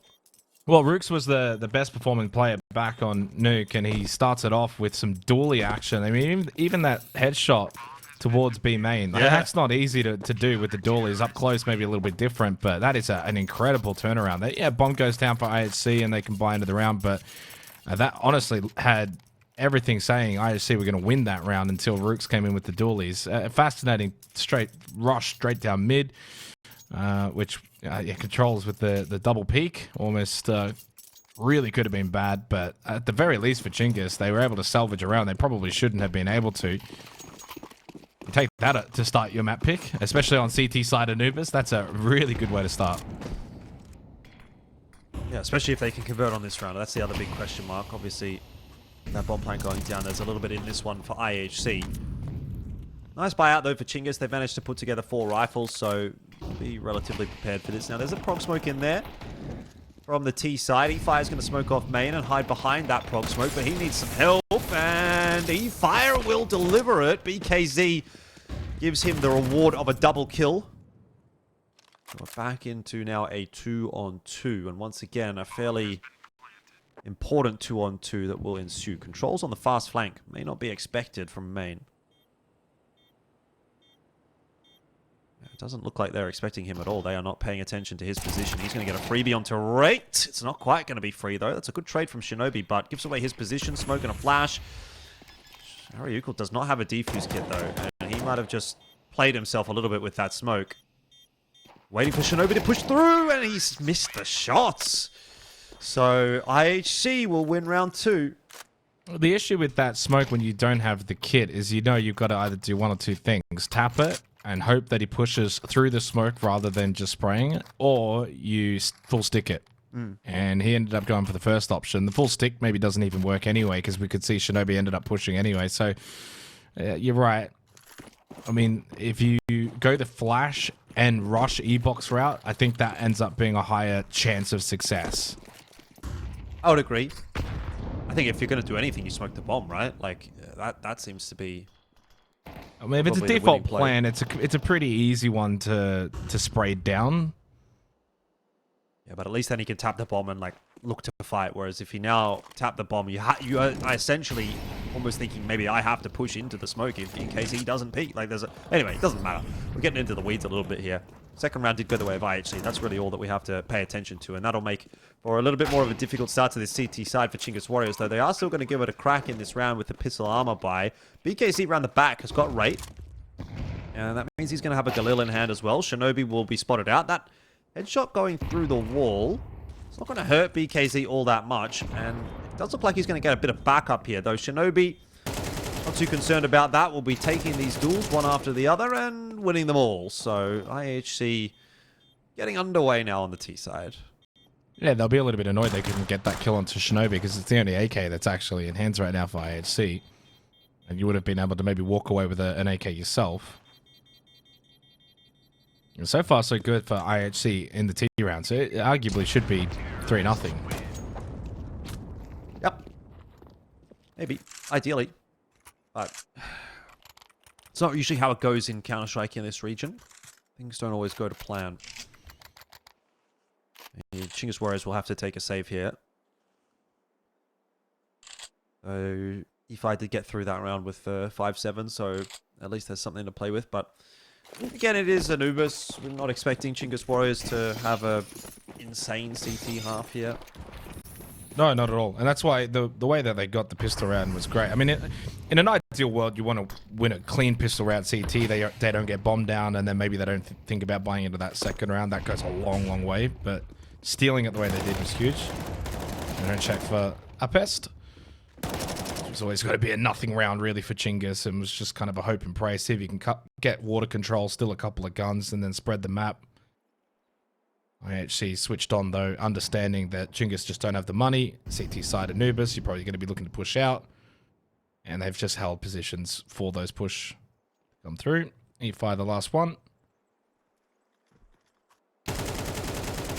Most dangerous one, but won't really be able to do much anyway. So this is where it starts to get real. Chinggis Warriors will feel like they've maybe missed a bit of an opportunity in these first 4 rounds by not converting on that pistol, but that can all be forgiven if the first gun round goes their way and they start to make some inroads early on in the piece, but they've certainly got some significant inroads to make. I mean, look at the money that's built up. It's one of the traps, right? It's not so much a trap. You kind of have to do it in that second round when you buy, but they did get bombed down, so you know they're also going to have a buy as well. It's always a bit awkward if you see a team win the pistol round and then not, you know, turn the money that they've got into a round that they can compete. But it is also unfortunate because essentially by losing that second round, it snowballs a little bit and you end up in this 3-1 scenario anyway, despite winning pistol. That's a nice early dink over towards bridge. Take that to start a round if you controls. I'll take it for sure. ROUX will drop the deep A-long smoke, or A-main smoke, and get flashed in to clear out that part of the map for Chinggis Warriors. So they are using their numbers to their advantage, trying to take some map control, get some information. They see there's not much happening over toward A. Mid's obviously a bit up in the air, but 3 players set up on B. This should be a pretty tough nut to crack, particularly with that incend timing being perfect. ROUX gets rate. Still got 1 more to worry about. Aapestt in the smoke, found out by ROUX as well, and that'll be an M4 in his hands now. So overall, this gun round going swimmingly for Chinggis Warriors. Yeah, I mean, unfortunate for IHC, they kind of went into the B-side stack where, you know, that up-close MP9, everyone was kind of there, and also at the same time, Chinggis rotated out of mid to push A main, which is really good for information towards water, and at that point, you know it's a B-side stack. So really, you do give up a little bit of that mid control, but mid's always kind of interesting on Anubis because you can't really run through mid, otherwise everyone can really hear you running through mid. So it's that slow creep. So if you fall back and you know they're on T-side bridge, it's a long walk to eventually get to, say, camera or temple. And at that time, they were pretty quick to clear out A main and water with that. Really good round from Chinggis. IHC, of course, have got the luxury of being able to still full buy this round. AWP comes into play. E5 is still on a FAMAS. Cool. ROUX cool. ROUX way too aggressive. Way too aggressive there. That's a great spray down from ROUX though from E-Box. Yes, it is. Just enough to keep Chinggis Warriors in this round, but Controls is going to go down to Cool so now that is the A side essentially lost. Here's where Chinggis Warriors have a decision to make. Do we send BKZ across to try to hold on to that site? We do now, certainly. If Shinobi's going to go down, there was potential for, a save just instantly called on the B-bomb site there. But I think Chinggis Warriors are going to get baited in by that kill that they've got. They have the chance of retaking this bomb site, but they have to get in through cams, and Yami's going to find the double. One with the nade, one with the rifle. eFire, though, has crept out heaven, and it seems like they don't know. They will check. And that is a fourth for IHC. So Chinggis Warriors, in the end, may have been better off taking the save and keeping their guns, keeping their economy a little healthier. They will get a buy through here regardless. Well, I mean, you never want to put something down to one player, but a ROUX, the push A main there without really a lot of backup, it just opens the door. You've got to be so cautious that A side, CT, Anubis, you're essentially more often than not kind of a one-man army, unless your mid play is really helping you out. And in that case, he wasn't close enough to get any kind of potential trade. And it just gives so much map control for the T side. Little boost here, bridge to see over the top T side bridge smoke. I'll flash into main. Controls is really playing a dangerous game with Yami being so close to these doors. Not that he's necessarily aware of that. Your usual exchange of pleasantries at the start of a round. Once those smokes do start to fade, though, we're going to get a little bit more of interest. So ROUX is going to be flashed out into main. That is a bold decision by Chinggis Warriors. They haven't pushed B main, so they haven't got any information. They're not holding mid anymore, so it's a 3-2 split. You don't really need to go for that kind of play. Safe. They're going to fight for mid. I mean, this round's over. You're not retaking this in a 5-3 on Anubis. The best is maybe you get these guns to safety, so you want to go back to B. The position he had was to maybe catch a late lurker from mid, see if you can take a gun away, maybe even upgrade the FAMAS. But as soon as he's spotted, he has to then fall back and join the rest. But it's twice now, 2 rounds in a row. And in this instance, yeah, ROUX gets a pot flash into main coming out of the smoke. But do you need to do that at that moment in time? You got 3 on B, so your B site's locked down. And you got 2 on A. So you don't have the mid control. You've also got no B main information either because no one pushed through. And you certainly don't have water control. So you're lacking information. You're lacking that information. I don't know if that's time for a pot flash push into A main. You could be jumping into 5, you could be jumping into 0, anything. 0 to 1, 0 to 5 players could be just standing there waiting for you to jump through. Well, in this instance, it was more than he could account for, more than he could handle. Timeout going to be used by Chinggis Warriors. They recognize this is starting to get away from them a little bit. You know, you would definitely be backing your T side if you're picking into Anubis, but 2 rounds is not enough for Chinggis Warriors to feel comfortable at this stage. So, bit of a chat to be had. Figure out, do we force into this round? Or do we just play for the next round? I mean, 2.9k loss bonus. You can have these guys not invest anything, really, and you'd have a good buy next round. So, Control's going to go for Deagle and a smoke. ROUX the same. Just play around these 3 rifles, see if a bit of magic happens. But next round, we'll get a decent buy anyway. Is the mentality for Chinggis Warriors. I think that's the right choice. You're playing the long game. It's still early enough in the half where you can play that kind of game as well. Yeah, absolutely. Well, a little peek over. Charles was spotted. I think this is where, like, I mean, Chinggis could certainly, like on the A side of the map, play just that little bit more passively. Of this little position, though. But in theory, I was going to say, with the way that he was kind of set, you can creep underneath that angle, but Ray actually pushed back water side, and that actually got him exposed. And then that's a proper pop flash. That's a better way to do it. I know BKZ does get traded, but really good flash coming out from A through the window. You swing out A main. This is a good round from Chinggis. Yep. Yeah, it is. And they've done it with also a little bit of B main intel as well. Yeah, I like it. You know, they know that they don't have a great buy. They're not going to be able to play super standards, so they're going to try and play a little bit more aggressive. They've got eFire set up here. I'd like to see ROUX come just floating back to main to back him up, but maybe he doesn't need that help. Double kill from the FAMAS. That's illegal. Should never happen. Should be traded every day of the week, but should be position just unexpected. And Shinobi is going to have to let him get out as well. There's a smoke. That's going to cause problems. eFire's had a great round. What a fantastic response to what was a pretty slow map of Nuke from eFire. And if he can really come online here on Anubis, then that will be curtains for IHC in this qualifier. I mean, entirely baited by the shoulder peek. Like, you kind of look at it at a glance from the T-side perspective. You're seeing someone shoulder peek, shoulder peek, shoulder peek. And why do you do that? For information. So then when he tucks back in, you're not anticipating in the left corner that someone's already sitting there and has already crossed earlier. But you do need to be mindful that it's been a long time since you've had bodies towards B main. And so you still need to be wary to check those kind of angles. And the top teams, Jordan, will do that. Yep. No, you're 100% right. You're on the money.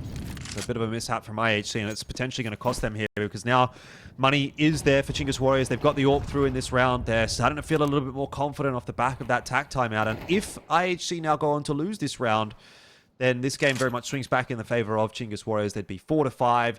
It'd be a poor buy for IHC in the next. You might have an equalizing round. And at that point, if you're at 5-5 on the CT side, you're already feeling like, yeah, we've gotten enough out of this first half. That, though, is not going to help. Kulas has consistently been the difference maker for IHC. Might be again as he tries to go for one through the molly. It costs him a lot of his HP and he doesn't land it. He missed his molly completely. He's mollied himself. Tried to get a bit unorthodox with it, didn't he? Either way, it's not worked out. Yeah, I think a mid push here is the right play. And then defended nicely by controls. You see this a lot, though, especially high-level CS, where CT side will give up mid, and they'll play to A and B, and you do that with the full knowledge they've got mid control. 25 seconds on the clock, you don't have to worry about beach. They're not going to be going for a long wrap. You know where they're going to come from. In this case, it's camera. Oh, that's huge. That's a lovely double from controls. He goes over aggressive, but it works. The spray control ends up landing onto Yami, and Aapestt is now in the 1v2. Needs to get this bomb down as soon as possible. Taps it once, expecting one to be up already into heaven. He then takes this position, but time is now of the biggest factor. Taps again, and he's out of time altogether. Round will go the way of Chinggis. ROUX to get the final kill, and an AK for good measure. No, didn't get it. But they get the round, and that's all that matters. I don't know what to say about that round, man. Like, that's just wild. Controls, okay, he gets the first kill. You think, all right, well done. You back off into beach and play for the retake. No, he peeks again. He gets the second kill on the guy in camp. You think, okay, fantastic, great work. You've secured the 2v3. You play for the retake. No, he peeks again from heaven. Gets another kill. So, a comedy of moments, really, from controls there. But it works out for him. And then, what happened in the 2v1? The bomb plant didn't go down. I don't know what's going on. Either way, Chinggis Warriors win the round.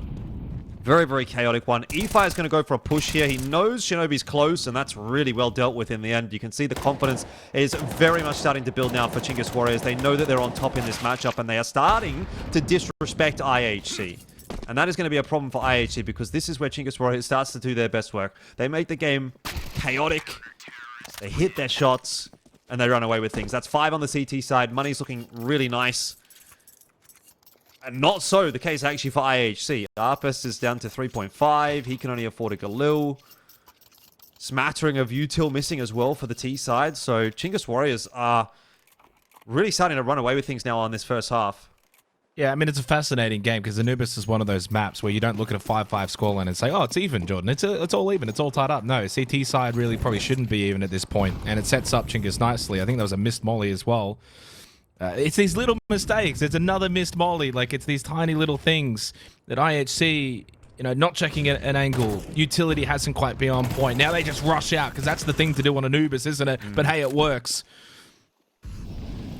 Yeah, I think it's probably not a bad choice either for IHC, just considering the circumstances of this game. Chinggis Warriors feel like... Yeah, that's the round. You saved you up now. Yeah, the thing is, like, I think IHC are just sort of taking some of the madness out of this game by going fast there. They're not giving Chinggis Warriors the opportunity in the mid-round to, like, work these cheeky angles, find these picks. You're just saying, look, this is going to come down to our aim and our entry pathing, and in this instance, that takes some of the knowledge or difficulties out of it, I guess, for IHC. They are going to get themselves their 6th. Plenty of money in the back pocket here for Chinggis Warriors, so it's going to be a real fight for that 6-6 scoreline. Well, it almost looked like a frustration round from IHC. Don't get me wrong, a B main rush on Anubis is not exactly uncommon. But it's almost like you said, just take some of the shenanigans out and let's just go for it. And we trust our aim, and it certainly works there. Even a 5-7 half here for Chinggis, in my mind, is a win. I think 5 CT rounds here sets them up very nicely. Got to get the job done on the T side. It's not a given. You don't just suddenly auto-win, but it puts them in a great spot. 6-6 would be amazing. They got the money to obviously full buy into this round. Question for IHC is, okay, we just rush B. Do we just do it again? Thinking about it, aren't they? I think they're going to do it. Kulas is setting up flashes. He fire a tight line. He's going to be blinded, but he's still going to hit himself a headshot, and that's going to give the info over to ROUX. It's a better hold this time. Trolls, every possibility. He just goes for a peek there, but the side's better off it this time around. Looks like it's going to be the full CT retake here from Chinggis Warriors. They've got a lot of util to work with, so they can smoke off main or molly to pillar. You know, there's a lot of options right now for Chinggis Warriors. They might just wait out some of this T util. Yeah, but they know exactly where all three players are now. They've just got water control. They've just got temple control, so they know it's going to be this CT long position. Pizza clear, but they're not going to be ready for Kulas. He's going to win them this round here for IHC. He's the difference maker with that push through mid. He comes in temple, up close with the AWP, not going to work. That right there ends up being a 3K. And even if he had, even if he just gets one kill, he won them that half.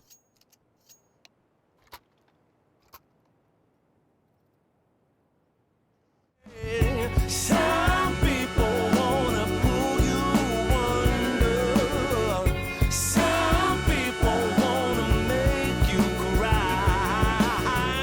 Some people want it in like thunder. We gotta fight the feeling. We gotta do it right.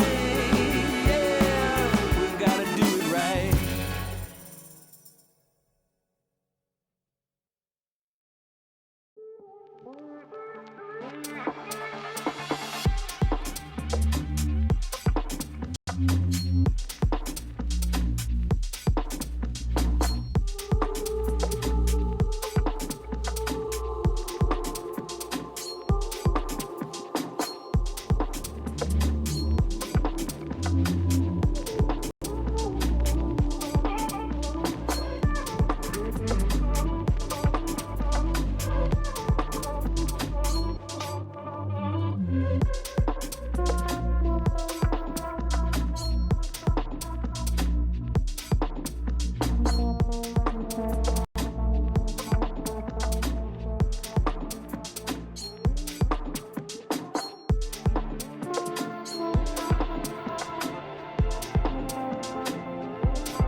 So we're back here for the second half between IHC and Chinggis Warriors, and this time around, again, it is IHC that are leading at the half, but it's a bit of a different story to what we had on Nuke.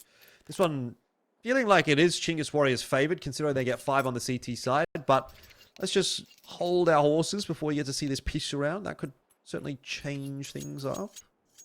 And again, it looks like we might have probably a tech pause here to start off the second half. Yami's going to make a quick departure, so that'll take some recovering, I guess. But it gives us a bit of time to talk, Xenox. I mean, at this point, still feeling pretty good about Chinggis Warriors' chances of making it through this map. ROUX has had a pretty decent one. eFire has kind of come back into his own. He was actually the worst performer for Chinggis Warriors in that first map, but I think typically throughout this qualifier, he's actually been pretty good. So you kind of got the guys online for Chinggis Warriors that you want to see online. And once again, for IHC, it kind of feels like if not Coolass, then who? Yeah, I mean, that's a really good observation. I think Coolass, it's not just from the numbers perspective, but also he's, you know, you think back to Nuke as well. He won a couple of 1vXs. He's been in really good positions late game, so he's been able to win them rounds almost single-handedly at times. CT side now for IHC, pistol round always going to be super important, especially in CS2, the way the economy works, etc. But also on this map, like, you need to get off to a good start. Otherwise, Chinggis Warriors, you would imagine on the T side, should be able to get the job done if they play to the best of their ability. This doesn't always happen. It's just the way in life and the way that it goes. But it's also like CT side, Anubis, a lot of it comes down to how much information can you get in these rounds? How quick to Chinggis play? If they're playing quite slow pace, then you get kind of given an opportunity at times to push out, get intel. And I think that for IHC, you know, it's a 7-5 buffer. If you win the pistol round, likely ends up being closer to a 9-5 buffer, which can give you a bit more confidence to play a little bit more aggressively on Anubis CT.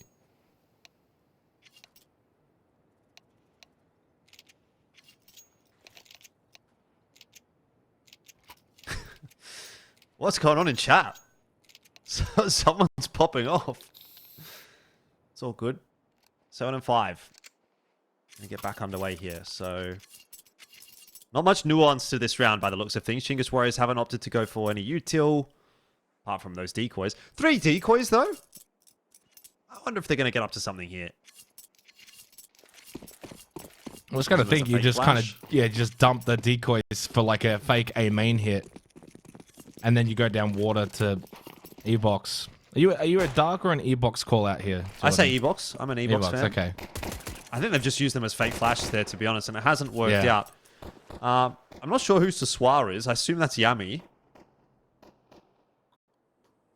Well, Yami was the one who dropped out, so you can make the deduction.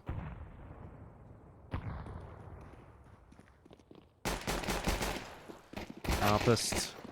Ooh, he's going to fall. They've actually kind of drawn a bit of a rotate off of B with that peek into main. Over on A, of course, and all of a sudden now bomb plane goes down. So that's mission successful to begin with for Chinggis Warriors, but still more to do to close out this pistol. ROUX for the second kill in the round for Chinggis Warriors. 2 players spotted on the CT push. But E-Box being cleared out here is a really big win for Chinggis Warriors. It makes it so much more difficult because they've got to cross controls this line. He's going to let them across, and now these guys in E-Box have to do a bit of work. eFire going to back away to try to buy as much time as possible. Time's certainly a factor, but headshots also a problem. Knives out. It doesn't matter at this point. The round is over, and IHC are going to have to let that pistol go the way of Chinggis. Yeah, funny little moment there at the end of that round, but Chinggis did the work to begin with, right? You ended up seeing the decoys kind of used as fake flashes, A main. I was anticipating essentially T stairs, you dump the decoys in towards A main and then you rush water towards E-Box, but while it ended up somewhat similar, they did actually commit some bodies for the A main peak. Good wrap back around then to B, and like you said, pulled a couple of bodies off of the B bomb site from IHC.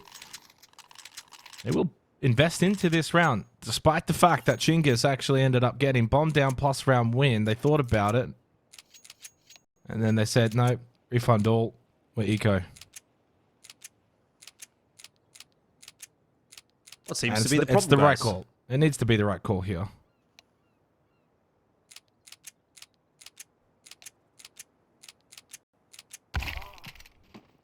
Oh. I wonder if they're trying to get maybe Yami fixed.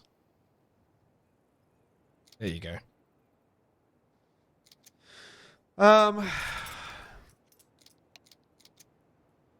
Look, there's some shenanigans going on, is all I can say.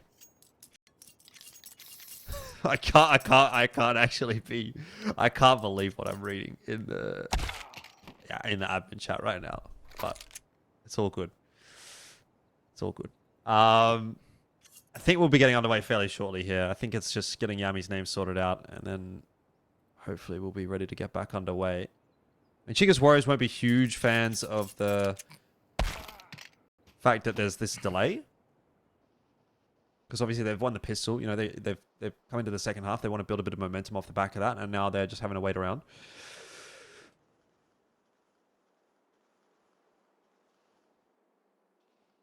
I think they'll be fine.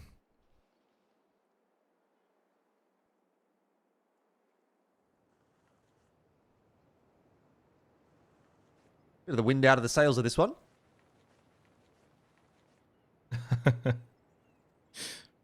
I'm glad you've let me in, Jordan. As maybe what's happening. It's a good gag, isn't it? That's just unbelievable. I just cannot believe that. It's so. It's just. So it's that just was so funny. yeah. So that's okay. It makes a lot more sense now. Yeah, he's got a nice knife, hasn't he?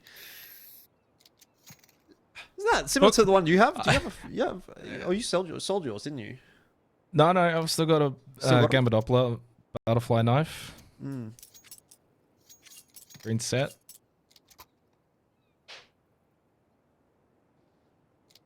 Well, yours is definitely better than his then. Oh, absolutely. I mean, green's the goat, as far as I'm concerned. I don't think we're too far away from getting this back underway. Talk about priorities, though, Jordan. Talk about priorities. And they will, in the end, buy up and will force this round, IHC. Obviously, it's been, well, a minute or two, but yeah, Chinggis did win pistol round. So this is a brazy call here from IHC. This is a kind of do or die situation. You win this round, it's game back on. You lose it, and you're going to be fighting tooth and nail to the end of this map, likely fighting from behind. Well, investment is in there from IHC, so they're going to give it a crack, that's for sure. 5 players stacked over towards B. This will be a big mistake from Chinggis if they go B. They need to do a good job of scouting this round. And that's a good start. If they're smart about that, they might have heard 2 sets of footsteps as well. Grenade's going to go through. Free kill. Contest in. He fired, does well to avoid the flash, and he gets himself a kill. He's seen 3 players. Surely you've got to call the cancel here. You're not going B. You've got to go A. This is where now ROUX's got to pick the pace up. That's, again, well done in a sense from Control. So just get the 1-for-1 there. That's all he really needs to do. ROUX's out A. Got BKZ in there as well, but the bomb's been caught. That's bomb. Oh, Chinggis Warriors, what's happening in this round? Well, I mean, to be fair, IHC invested, and the investment's paying off. It's less probably Chinggis. They wouldn't have been necessarily aware that they're going into, MP9s and FAMASs. But as you said, that's why you've got to kind of scout the round out a little bit. It's certainly still winnable, 29 seconds, and you've got a flank coming in here from ROUX. He's the one that's going to be able to unlock this round. ROUX can't really do much pushing out of A main. He hasn't got any way of really getting information. ROUX's got to really push with him. That's a wonderful headshot. Bomb can be acquired, but pushing into A main and not going to expect Cool Last. How many rounds has this guy been able to win? 10 seconds, you've got to chase for the kill at this point if you're ROUX, low on health, back 10, hope for the best, doesn't check. Cool Last wins another 1vx. Wins another round for IHC. And the investment does pay off. Yeah, that's a bit of luck, really, for IHC, right? Like, you stack that bomb site, and Chinggis Warriors just make enough of a mishap over there that they lose a couple of players, and then you catch the bomb in transition. If you don't catch the bomb in transition, it's a completely different story. But IHC back in the conversation now with that win to start things off. Of course, Chinggis Warriors have enough to put an investment in here, and they've put that Galil and AK into the hands of ROUX, and ROUX will be the key players for this round. Oh man, pushing E-Box here though. This is a very, very risky move here from ROUX. Why? MP9's up close can really hurt that AK. And it's the only AK you've got. I know there's the Galil on ROUX. Not quite same. That was risky, but it did push them back, and therefore IHC don't have E-Box control anymore. Small win. And a stranded right here towards A main. No real help. MP9 only. So if they can get this kill, they'll get the A site. It'll have to be full retake, and Ray gets caught with util in hand. And with that should be the A site. Shinobi will come in, but it's only an MP9. And it should get forced back, or either that, eliminated. Oh, okay. You'll take that. Yep, that's a save now. There you go. That is definitely going to be a save from IHC. So the roller coaster of the second half will continue. You a fan of roller coasters, Enos? You know what? When I was younger, I was actually, I'm not afraid to say this, I was not a big fan of them. I was quite scared. The high heights wasn't for me. But as I've gotten older in time, I gotta say, I think they're quite fantastic. Oh, really? That's normally, Yeah. I feel like it goes the other way around. You love them as a kid. Yeah, exactly. See, I think I would be that. I was a fan of roller coasters when I was a kid, but now I'm like, I've seen enough of those like disasters where someone just gets mangled, and I think maybe it's not for me. Okay. What are the odds of that happening? I don't know, mate, but do you want to take that chance? I mean, you're probably more likely for something to happen on the way to the theme park. You're the type of guy to jump out of a plane? Look, I mean, that's one that I've always kind of pondered. I don't think I would. You know, it's just like, it seems like, it's probably really safe. But if I do die jumping out of a plane, that's like the stupidest way to die, right? So well, I kind of brought this on myself, didn't I? Yeah, exactly. So I'm just not going to do it. Yeah. Anyway, I don't know how we got onto that topic, but that's an aside. IHC are going to put together another buy here as best as they can. MP9's to round it out. 8-7, they still have the lead, but you imagine that's not going to last long. I mean, I kind of respect the decisions now at this point. If you're going to commit to it, you commit to it. You keep buying as much as you possibly can, and when you can, you still got the M4 up. So you're kind of buying into the save that you had in the previous round. It's kind of Anubis in a nutshell. If you lose a site, you save on the other side of the map, and then you buy around that. And it's not as if Chinggis themselves have necessarily got a full loadout. Only the two AKs, Galil, MP9s. MP9 battle potentially coming up.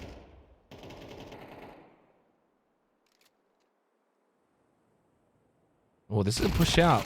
And Controls was not ready for it. He actually kind of looked like the kind of player that he's just, glanced up. You know when you glance up to your mini-map? Yeah. You've just been timed. Yeah, Micro-timed. half second.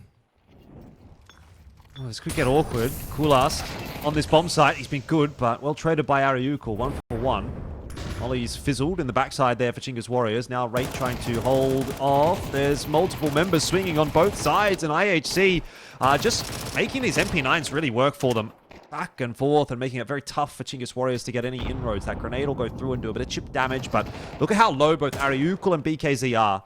They're feeling super nervous about this round. ROUX is going to play it safe. Yami's going to use that opportunity to creep his way out. You've got to be expecting that.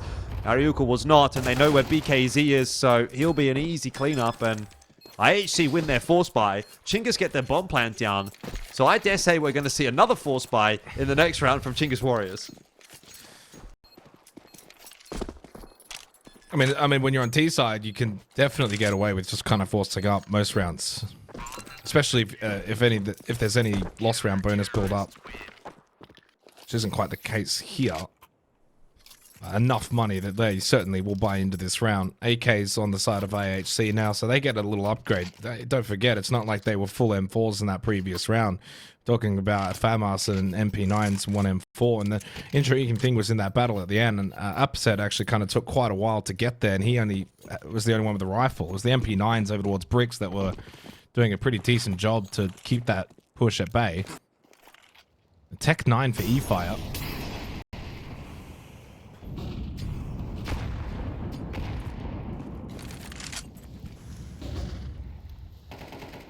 Pass here from Chinggis Warriors up in toward E-Box, but Kulast in mid having no problems with ROUX. Now controls, oh, his timing's insane. Ups is able to get himself 1 or 2 or 3. And that'll work out quite nicely for IHC. Finally, it seems maybe the shenanigans will be coming to a close unless BKZ has anything to say about it. I might be going early here, Jordan, but I'm sensing a third map, and IHC are now set up really nicely Chinggis just haven't been able to get enough control on the T side to begin in the second half. They've not really been able to overcome that round differential that we saw, which was 7-5 at the half. So that was 2. Now it's +3. And IHC will be able to kind of stack up money now because this is going to have to be an eco for Chinggis. They can't afford to just keep really, force buying every single round. And if you think about for IHC, they got full belt util, they got AWP, money's going to start to stack up. Shinobi's got 4k, Coolhouse 5k. So they'll be pretty set for almost close to the remainder of this half. Unless they get the odd round here or there, they honestly, for me, are now in the best position to take this map. Yeah. I mean, this is as good of a position as you could possibly hope to be in on the CT side of Anubis. And they are making it look even better. No guns lost in this round, and it doesn't look like they're going to be losing too many either. BKZ and E-Fire down to Glock, so there's not a whole lot of stopping power there. Yeah, Chinggis Warriors have certainly cooked it pretty hard. Considering they won the pistol round, this was not really the expected fashion in which this second half would have played out. So they're going to have to go on a massive string of T rounds, and that is not impossible, of course. No, it's certainly not. Like, by no means am I saying this is over, but what I am saying is that 11-7, IHC now are in a really good position as CT Anubis. Yep. And it's interesting because Chinggis won both pistol rounds here on Anubis. I think if you were to find the stats in terms of winning both pistol rounds on Anubis, you're more often than not having a pretty high success rate. I would imagine so. This is going to be the most important round now for Chinggis. Yeah, the loss bonus will start to rack up, but if this goes 12-7 next round, you're going to have to force buy. Most likely it'll be similar to what they've got for this round. Maybe the Galils will become AKs, that's about it, but...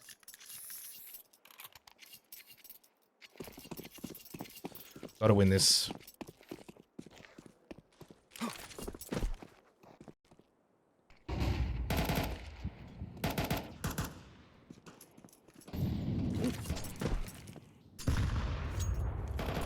Patience is going to be a virtue in this round for Chinggis Warriors, but they are almost not going to be rewarded with it. Shinobi got away with way too many shots there. Luckily for Chinggis Warriors, he didn't hit any of them, or many of them. Kulas posted on the line once again, is hoping that he's going to get a peek here, and it looks like he's going to from ROUX. BKZ also get about going middle. Thought for a second they might have gone for a boost peak instead. E-Fi caught with Molly in hand. Nicely done from Aapestt. Well, Controls unable to find himself a trade frag in a sense, or a refrag, I guess. So we're back into the 4-on-4, and Chinggis Warriors just a little unsettled by the pushes from IHC in this round. Good nade damage, holy cow. Controls and ROUX are down to about half HP, and ROUX finds himself an important duel trying to work in through E-Box. So Chinggis Warriors are going to finish on B. Rotate's coming through quickly from IHC. Yami doing his best to hold on, but that rotate is going to come too late. It was over bridge rather than in through temple, and that has meant that it was all on Yami. And I don't know that he's gotten enough done here. There's a lot of noise made a lot of noise. Yeah, a lot of noise. So they should know this is a 2-stack B main. And they're pushing out rather quickly as well. Why is ROUX striking water? Oh. Maybe for a second he got a little bit confused about where the second set footprints were coming from. ROUX, though, does keep the gun up, hits the headshot into Coolast. Well, a much needed round for Chinggis. They don't necessarily walk away with a lot of guns from that round, only one up, and so they will have to, reinvest into this round with Galils, maybe even a Mac 10 for E-Fire. Could go the Tech 9 route. He did do that before, but it will be the Mac 10.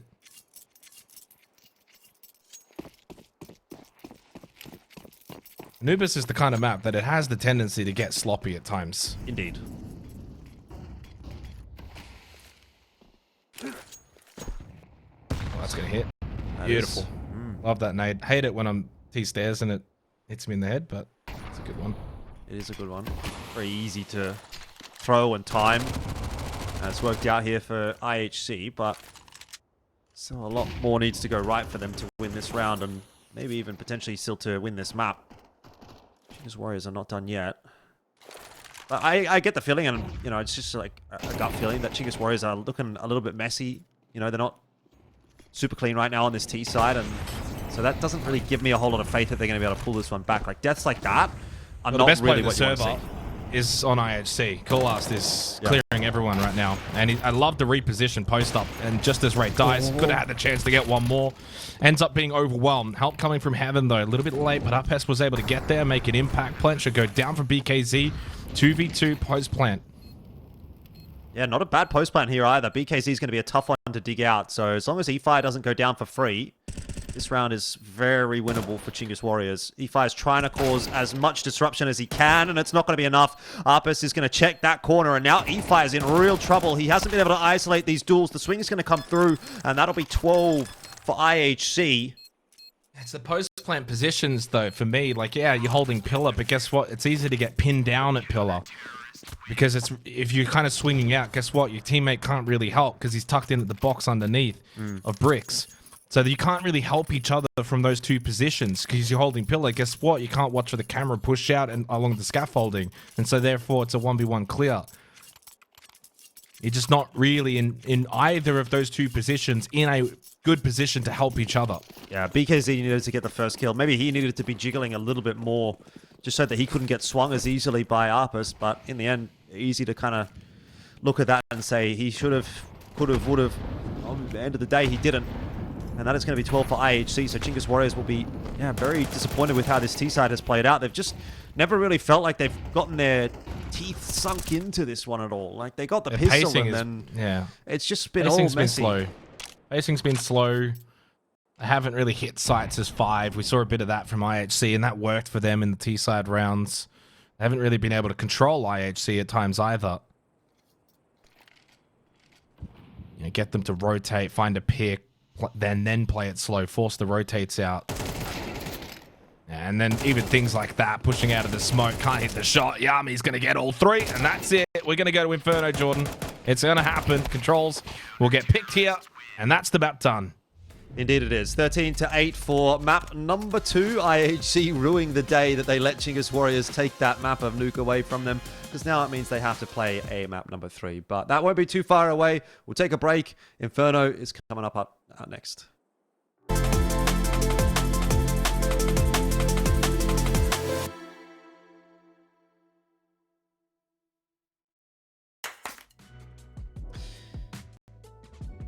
Welcome back on in for map number 3 between Chinggis Warriors and IHC. This, of course, is the EPL Season 22 closed qualifier for Asia, and this match is... how brutal do I want to be here? I'm going to say it's the match to go ahead and lose to Hotu, really, for these two teams. But hey, if you do get through to that grand final, you do have a matchup against Hotu. That's what these two teams are looking forward to.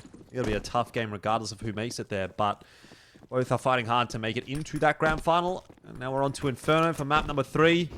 Who have you liked better, Xenox? In your professional opinion, who do you think? I mean, it's really difficult. You've kind of put me on the spot because I think overall I'd have to say IHC. Right. I think if you look at the body of the work that we saw in Nuke, they probably should have won Nuke, and then they did win Anubis. So for me, I'd go IHC. I think Chinggis at times have looked really good, but then they've probably shown a lower level in comparison to IHC. As we begin on Inferno, IHC on the T side, and making their way up through Aapestt and already onto the A bomb site. EFI is stuck over towards Dig. He's going to look to contest here because he's got a little bit of help behind him, but he doesn't want to overcommit. Bomb will go down. Yami. Oh, Yami. Wow. Doing a lot of work in this round already. 2 quick kills to get IHC into the site, and then 1 to give them the advantage in the post plant. Also playing a little bit of a cheeky off angle here that's causing problems for ROUX, trying to work his way out from carpets. Yami for another. And at this point, it's all Yami. So IHC will claim the pistol. And I have to say, Xenox, I think that's a pretty good shout as well from you. I would agree. I think IHC have looked the better team in this matchup so far. I think, again, they probably should have won Nuke. They clearly did comfortably win Anubis. So there's definitely a lot to be said for them in this series so far. Chinggis Warriors have, again, I feel like really relied a little bit more on those like X-Factor moments, those big kills coming through from someone like Controls or from ROUX. Whereas for IHC, you've just had like consistent output, especially from someone like Coolast, who just seems like he is all over the place, the best player in the server. You mentioned that on Anubis, and I think I would echo those thoughts as well.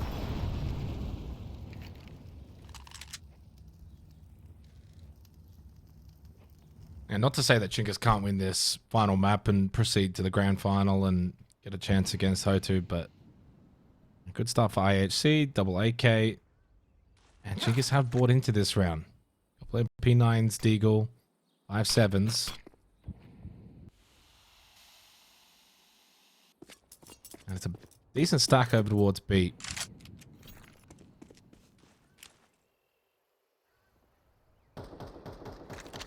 Not sure if IHC are getting the right read though.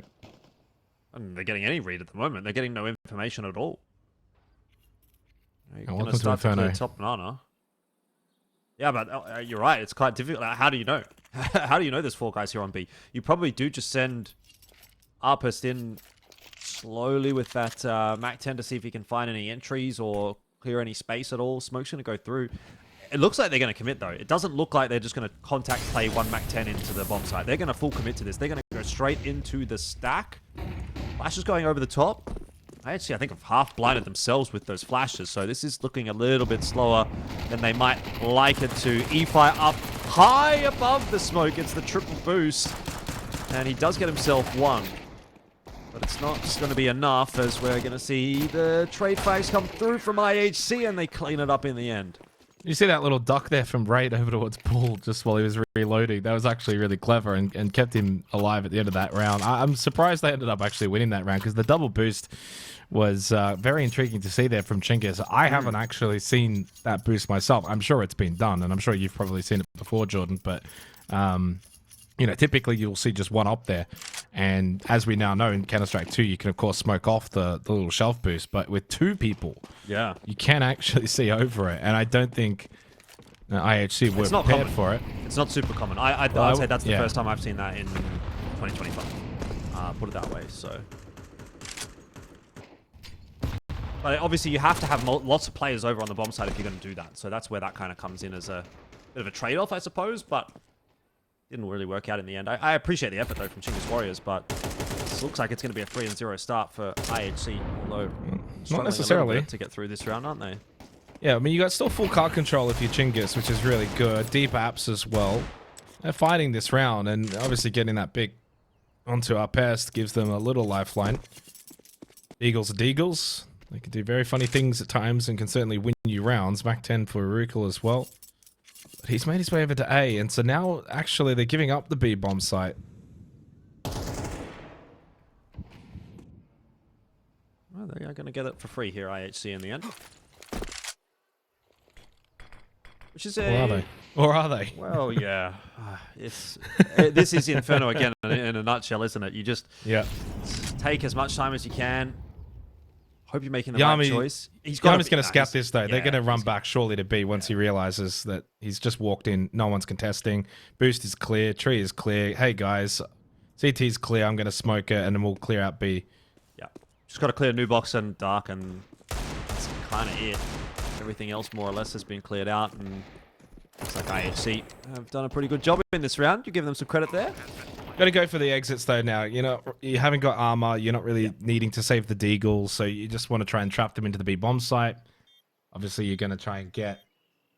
Well, I was going to say CT locked up, but ROUX is actually pushing, so they do have an avenue to push through CT now if they want, rather than push down Nana, which is where Chinggis is set up. Over towards T stairs. Kolas is just jump peeking to see if he can spot anything, but I think this has definitely got to be... Well, I mean, they don't know it, but probably a CT push. Doesn't matter now. How many can a ROUX get here with the Mac 10? None. And they got none. Yeah, wow, that's rough.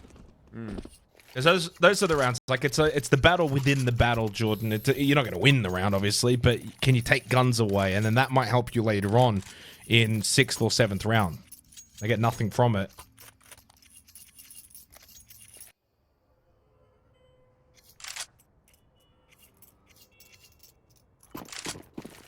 Here's the big round for Chinggis Warriors to show us what they've got. Warps out for BKZ. It's quite a nice buy, actually, across the board. Lots of util here for Chinggis Warriors. Not going to use a lot of it early in the round. It's not really much of a contest on Banana at all for the CT side. So they are holding what they've got, for the most part, to try and delay a bit later on in the round. And it's going to mean that it's up to ROUX to essentially clear out top Nana with just one flash to help him out. The molly's gone through to half wall as well, and now he's starting to dump that smoke down. So they've actually successfully pushed IHC away from Banana. Yeah, they got the AWP top mid as well. Although, Shinobi... The fact that BKZ hasn't got anyone helping him there when you got a player in Dig who could be easily watching Boiler.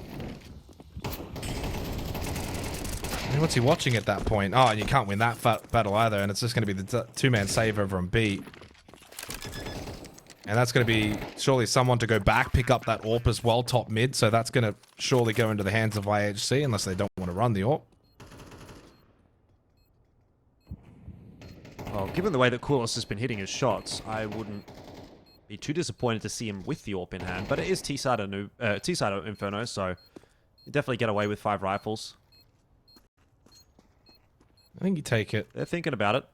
Shinobi's looking at it. That's the discussion. Do I take it, guys? Do I take it? And they're like, nah. Yeah.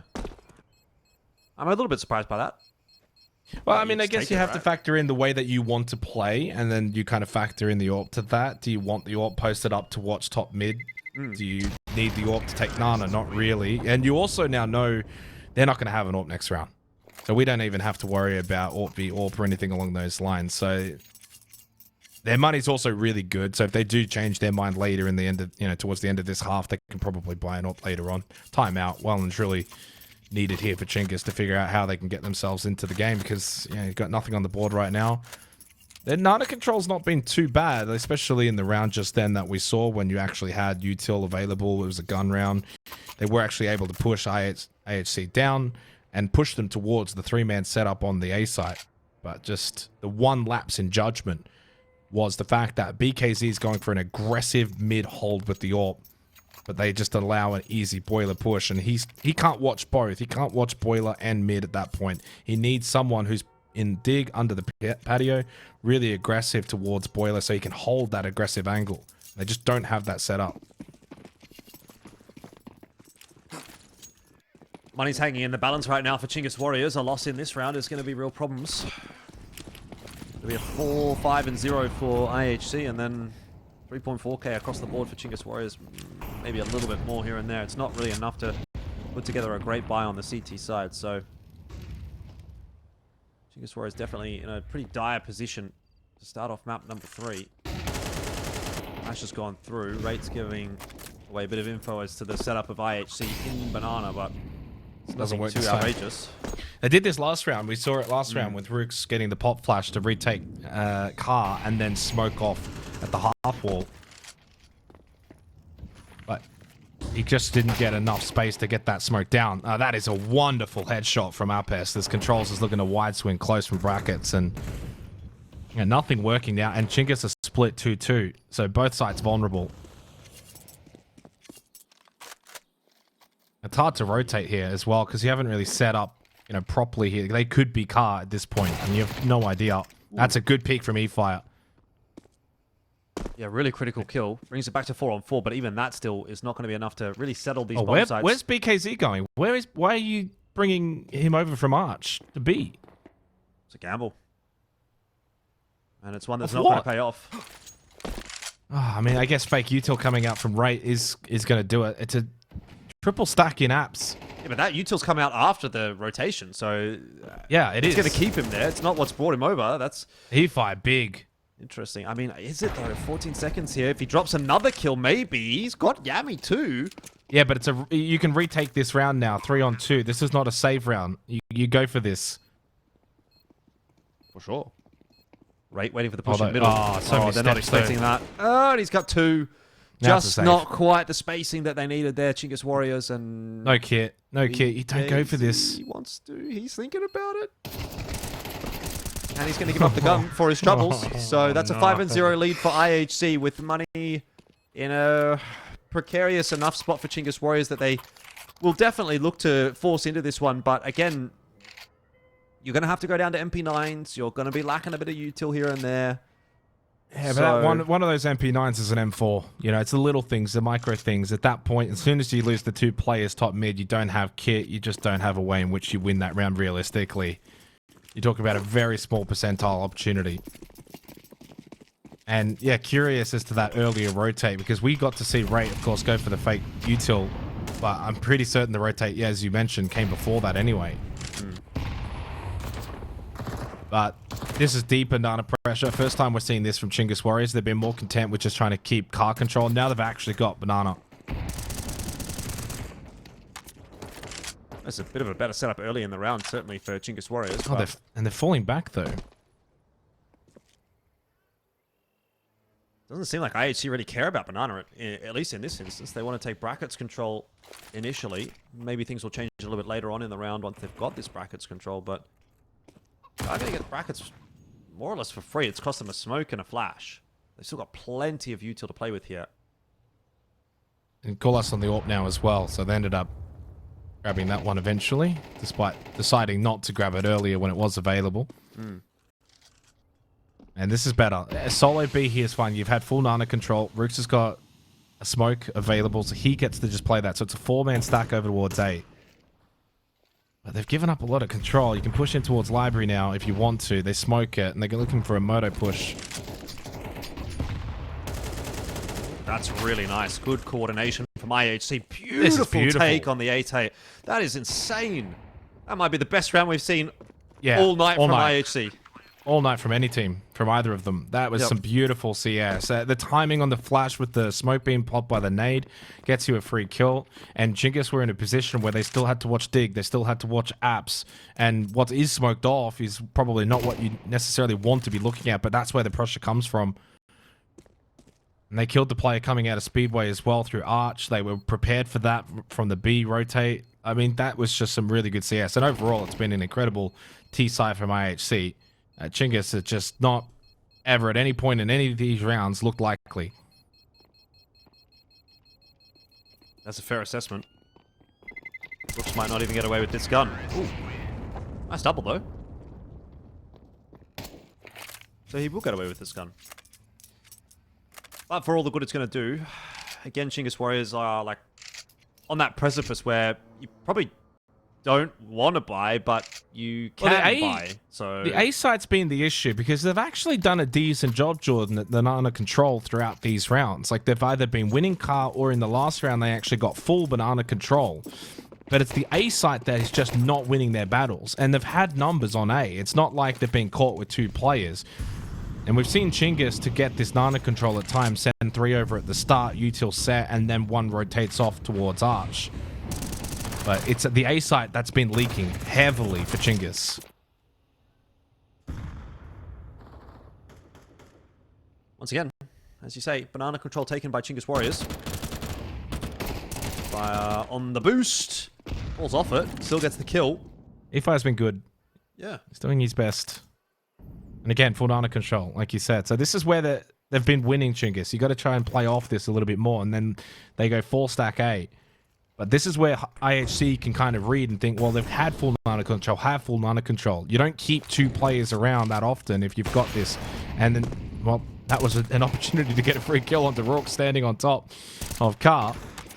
He's still fighting this. Now, surely he gets a rotate over. That's going to have to come from Aruka with the MP9 through Speedway. He hasn't quite gone just yet. There we go. There it comes. So by getting cart control, you're not just getting space, but you're also forcing a rotate. Ooh. Controls on the board for his first kill of the map. We're talking about E5 being good. I was going to say, you know, he's been decent, but you can't have controls going 0 and 6 and Ariuku going 0 and 5. You know, there needs to be something more put together here. Now, this is a very interesting round, actually, from IHC. They're trying to sell a fake over on B, and I think they're going to do a pretty good job of that. Meanwhile, Coolast is working his way towards A with the bomb, and he will get a bomb plant. But he's got to deal with a 1v4. I like how you say they're trying to sell a fake towards B, but with 3 players up, 2 of the 3 are the ones in the fake. It's I know, it's weird. Like it's a bit goofy. Weird because if this was a 2v4, right? For instance, if it had been 1 faking B and the 2 push-ups together with bomb, this would have been a 2v4. This actually would have been in the winnable category, still on the less likely side. Can't be winnable with an AWP, surely. Like if Honestly, he has a rifle, maybe. But if he needs to try and throw this away, to be honest, he's not winning this. No, yeah, there's no way. Very interesting round from IHC, but first round on the board for Chinggis Warriors, so they're going to start their campaign on the CT side of Inferno. Well, you look at what the difference in that round was. It wasn't the banana control, because we've been seeing that from Chinggis. It was just a little bit more pressure from A, pushing things like balcony, for instance, getting a pick, and we saw that double stack in boiler as well with the boost up, and that got the kill through Yami. So, no, onto Yami, sorry. And so, a little bit more aggression and on the front foot, being a bit more proactive over towards A, netted them that round. Less so than the banana control, because that's already been established in this half. And this is where on the CT side, Inferno, you get a bit more money, you feel a bit more comfortable. And look at E-Fire, the aggression. I mean, he's feeling it. He certainly feels like he's having a good game. Good bit of information in terms of that second mid push and the presence there. And so, what's interesting though is they've kept this 3-stack towards B to get this banana control again. A is a little bit vulnerable when you're pushing things like balcony, and E-Fire's low over towards Apps. And IHC look to maybe punish that. So really nicely timed insend. IHC want to go through it. It almost costs the life of Yami, but gets away with it for now. Still being dumped, taps in from controls. It's almost safe territory. Almost. They've got to think about the fact they're 1-6 now down. And if you don't find a pick off this AWP, although they do, and suddenly the round is certainly possible again with that pick from BKZ. Oh, but look at the positioning of Coolass, though. He's in such a outrageous spot that I think he just wins the round. Unless Ariukul for some reason would check boiler, but there's just no reason to at this point. ROUX has already walked through there, so Ariukul's going to get that kill. Yami will die. Time ticking away. BKZ's trying to walk out on the site. He's going to be picked up by Aapestt, and that's an easy trade for Coolass in the end. Great positioning from him. 7-1. He's been the MVP for me in this series, Coolass. Then it probably doesn't come as much of a surprise if you look over the body of the work we've seen in the 3 maps now. But he just seems very controlled, and he always seems to put himself in the best position to win rounds. It's less about KD. Sometimes we can get infatuated with KD numbers and think, oh, someone's dropped 20 plus or whatever it may be. But what's the impact of those numbers? And so for Coolass, it's a really good masterclass performance in the series of he's had impact, 1vx's, post-plant positioning, being able to win rounds. He's done all of it. So he's been clearly my MVP for this series if I was to, give a vote. 7-1. It's a long way back now for Chinggis Warriors.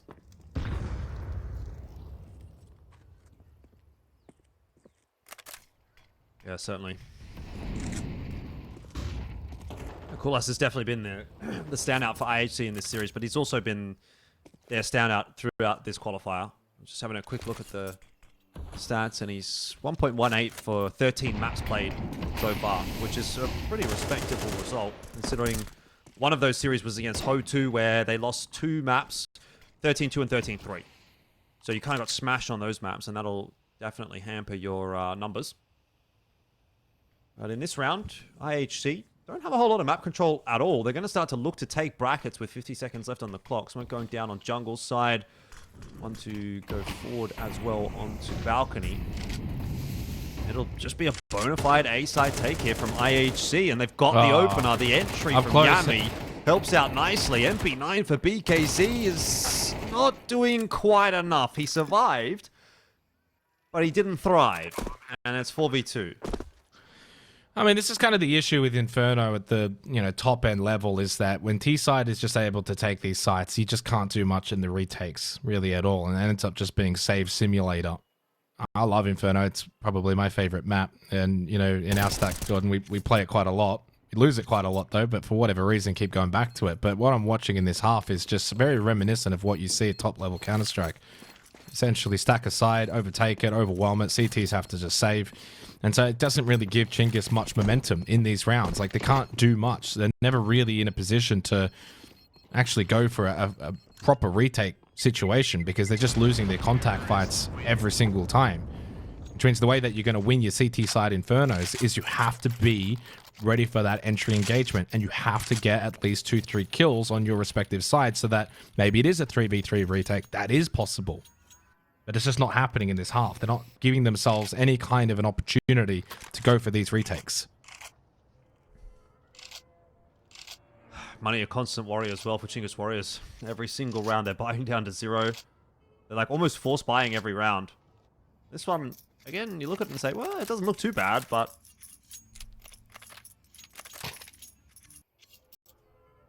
I mean, the vast majority of these rounds have been on that A side. That's been the issue. The B side players have kind of done their job. They've really delayed Banana. They've really taken that away. And at times we're seeing them retake Car as well, mid-round. Like, they're not just sitting back playing side. Like, they'll take Nana, they'll fall back, then they'll retake Car, and then at times even then retake Nana. They've done a really decent job on the B side of the map, but it's just the A players are just losing their contact fights.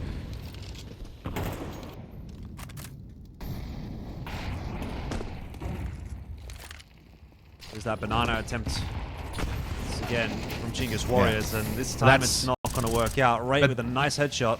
That right there is a symptom of I'm going to try and be the hero now.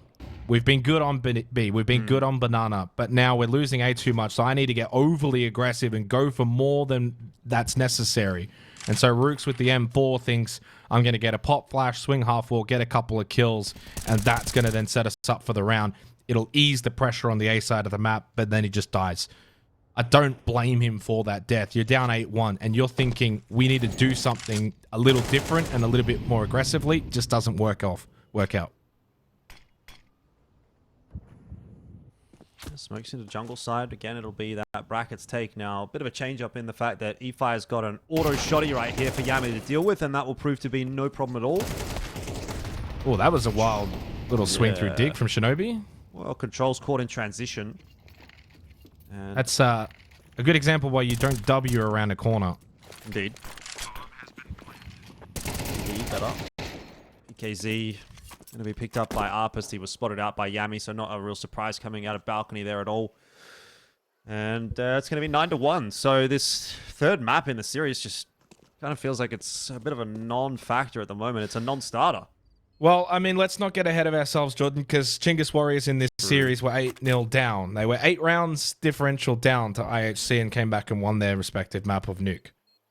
So it's never over. Second half is really going to be the tell-all factor. What this does mean, and whenever I get to cast Counter-Strike, I think maybe I overvalue sometimes pistol round, but pistol round is so important when you're at this point in the game now. Even more so. Because if you think about the amount of rounds needed to get back in, it's that pistol round really in the second half that can get you on your way on the T side and start to snowball and kind of do to IHC what they've now done to you.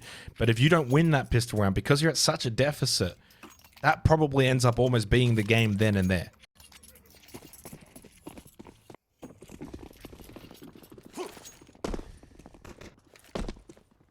Well, Chinggis Warriors going to need these last two. And immediately out the gates, IHC dumping util on both sides of the map. They put a smoke forward to brackets. BKZ is going to be boosted up over the top of that, and now also contesting Banana. This is a ambitious setup for IHC, but they want to take all that map control that they can get.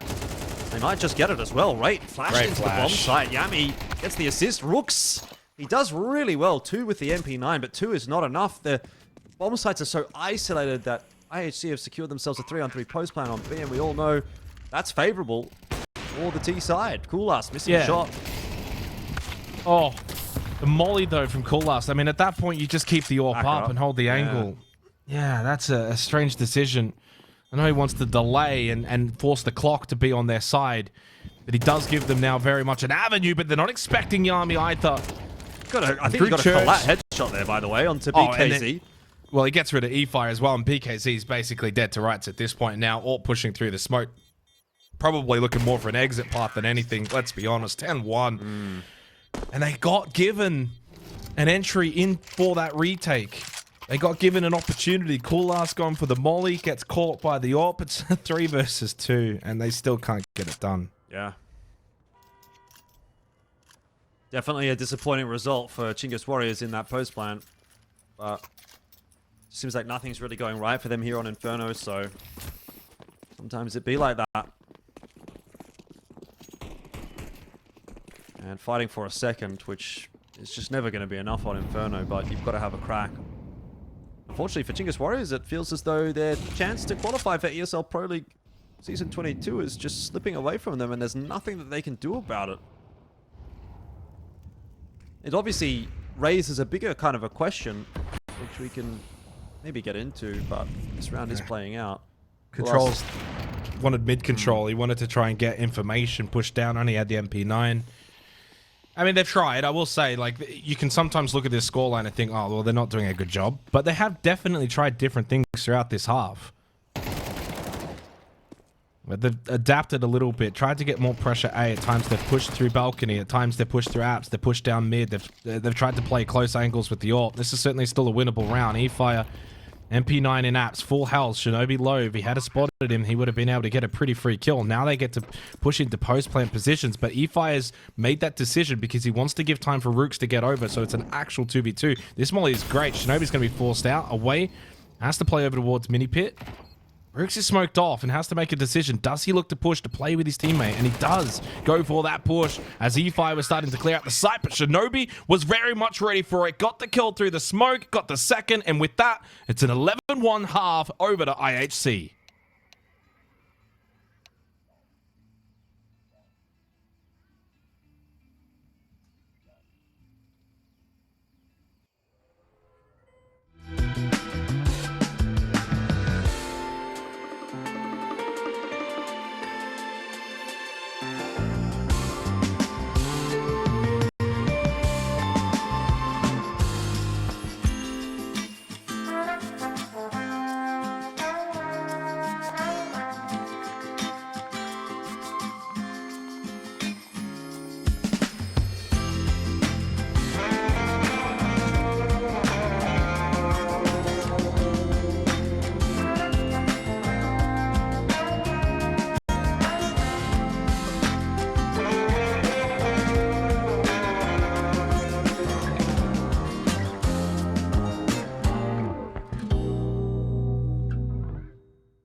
Back now for the second half, and it's not looking like it's going to be much of a half here. Chinggis Warriors just fumbling at the final hurdle.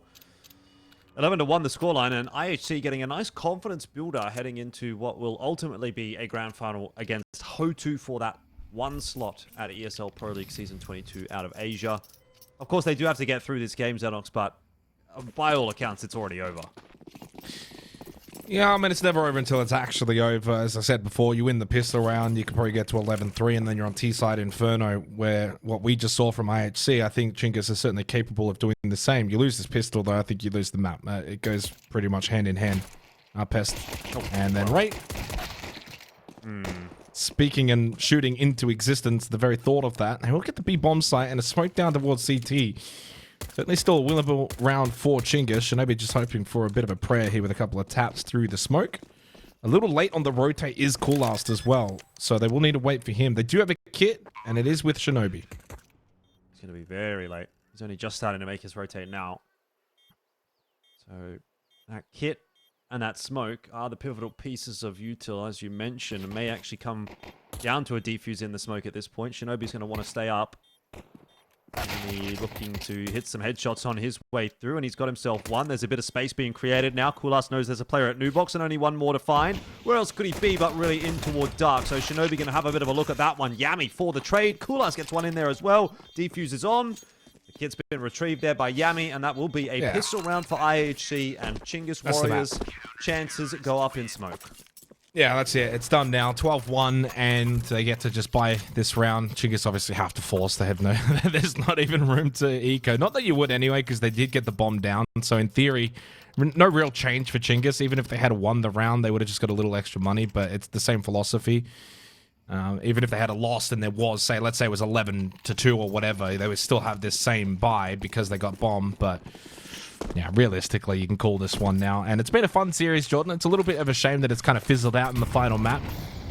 Felt like both Nuke and Anubis certainly were entertaining.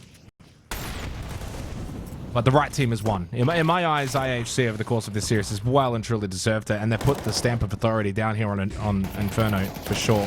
Close angle. Mike 10 does get the trade onto ROUX. They will maybe go for that gun, and they may not expect Aapestt here, because already double. He does get one, and now they can trade. So it's a 2v2. Quick rotate from Shinobi. Maybe he can spot something before the smoke pops. Does get a little bit of damage on the BKZ. Galil and M4 plant to just maybe go down as soon as possible. And the push through the smoke does pay dividends, and this map will just last a little longer now. Yami will have to think about whether this is worth going for. Does have a kit. That's a little bit goofy from Shinobi, isn't it? Spamming his entire MP9 clip into the smoke when you know that the 2Ts were so close behind it. Oh, I thought he just spotted the elbow in Dark. I thought he did too, but maybe not. Maybe he did, and he's still going to try and clear out E-Fire. Either way, it's not going to matter. E-Fire gets that round on the board for Chinggis Warriors, and the great comeback begins.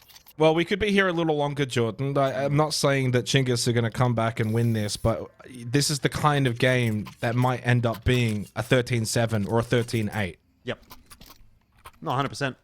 Especially if IHC are going to put some money into this round. It means, you know, you lose here, you're going to have to take another eco, and it was going to be double eco anyway, really. So, fair enough.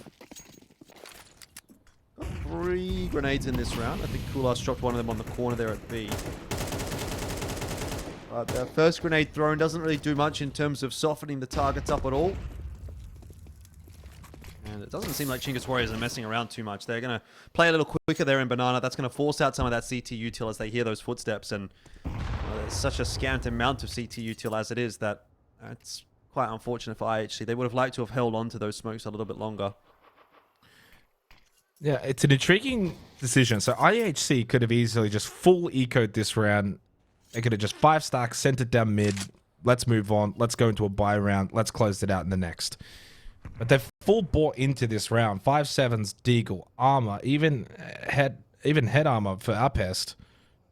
And the nades and the smokes like you mentioned. And I don't know how much it's really going to work. It's a strange decision. It's almost the kind of move you would make if you were the ones, say, down 12-2 and you were the 2. Yeah, I think if they didn't buy here, they would have been sitting around high 3k, very low 4k for a buy in the next round. But they could have done what they kind of did now in the next round. Buy down to 2k if that's the case, right? Yeah. But I guess it's all about resetting that economy a little bit, and as they say in the business, sometimes a double eco. Is that what they say? That's a good saying. They've got rounds to play with. They've got more than enough rounds to play with that it's fine. Yeah, at the end of the day, like, it's pretty much of a muchness, right? They're taking 2 poorer buys, whether they do it in this order or that order, it doesn't really make much of a difference. Yeah, exactly. You never really see 2 full ecos anymore. There's always going to be some kind of investment somewhere. This will be a full eco. But this one will be you're going to full save this one. Obviously outside of Aapestt, who Has that Mac 10, and he's tossed the 5-7 over to Coolust. Probably the right player to put it in the hands of, considering he has been the standout. Yeah. And I mean, in theory, like if you were to really look at it and break it down, you are actually better off doing it in that order that they did it in, because if you do somehow win that round, well, then you can kind of skip your eco altogether. Yep, and if it doesn't go well, you often have a gun or two to play with in the next round as well. Sometimes all 5. And Aapestt is going to put that save gun to pretty good use. Rickle's on 7 HP. Yeah, he's bamboozled controls. There's a deagle for Yami. Of course there's a deagle for Yami. This kid doesn't stop. And all of a sudden, Chinggis Warriors have to be very careful. Coolast on the push. Oh, the that timing. Is insane timing. That is disgusting. Well, you'd That is never an be expecting absolute him, gut would you? punch. Well, I mean, yeah, but he's watching for the T-Apps push, and then he obviously checks second mid, and then he's just dead. But if he had been holding, he probably gets the kill. And suddenly, this is where Chinggis might be bidding farewell to the Pro League. Yeah, it is 2 players only on the A-bomb site. You'd love to have a little bit of armor on Coolast, but unfortunately he doesn't have any. So ROUX is going to take his time. He's got that little hole in the defense. And every possibility that he goes on to win this round, they are not necessarily watching in towards CT spawn. Although Shinobi might be able to see him in a second if he jiggles. Here we go, turn around. Yami can't get anything done, but there's no way he's expecting raid here. There is not a chance he expects raid at all. He's not checked that angle at all. And that's a nice, easy double headshot from the USP. And so, info given that there's still nothing happening over on B. And these guys on A have not moved. Coolast has the AK. Mac 10 on the bomb site. Can do a bit of work, and it'll do enough. That is it. 13-3 for IHC. And Chinggis Warriors have been eliminated from the ESL Pro League Season 22 APAC qualifier. And it's IHC that get their rematch against HO2 here, Xanox, in the grand final. So... great game in the end on Inferno from Chinggis Warriors. It will give them some confidence and a bit of momentum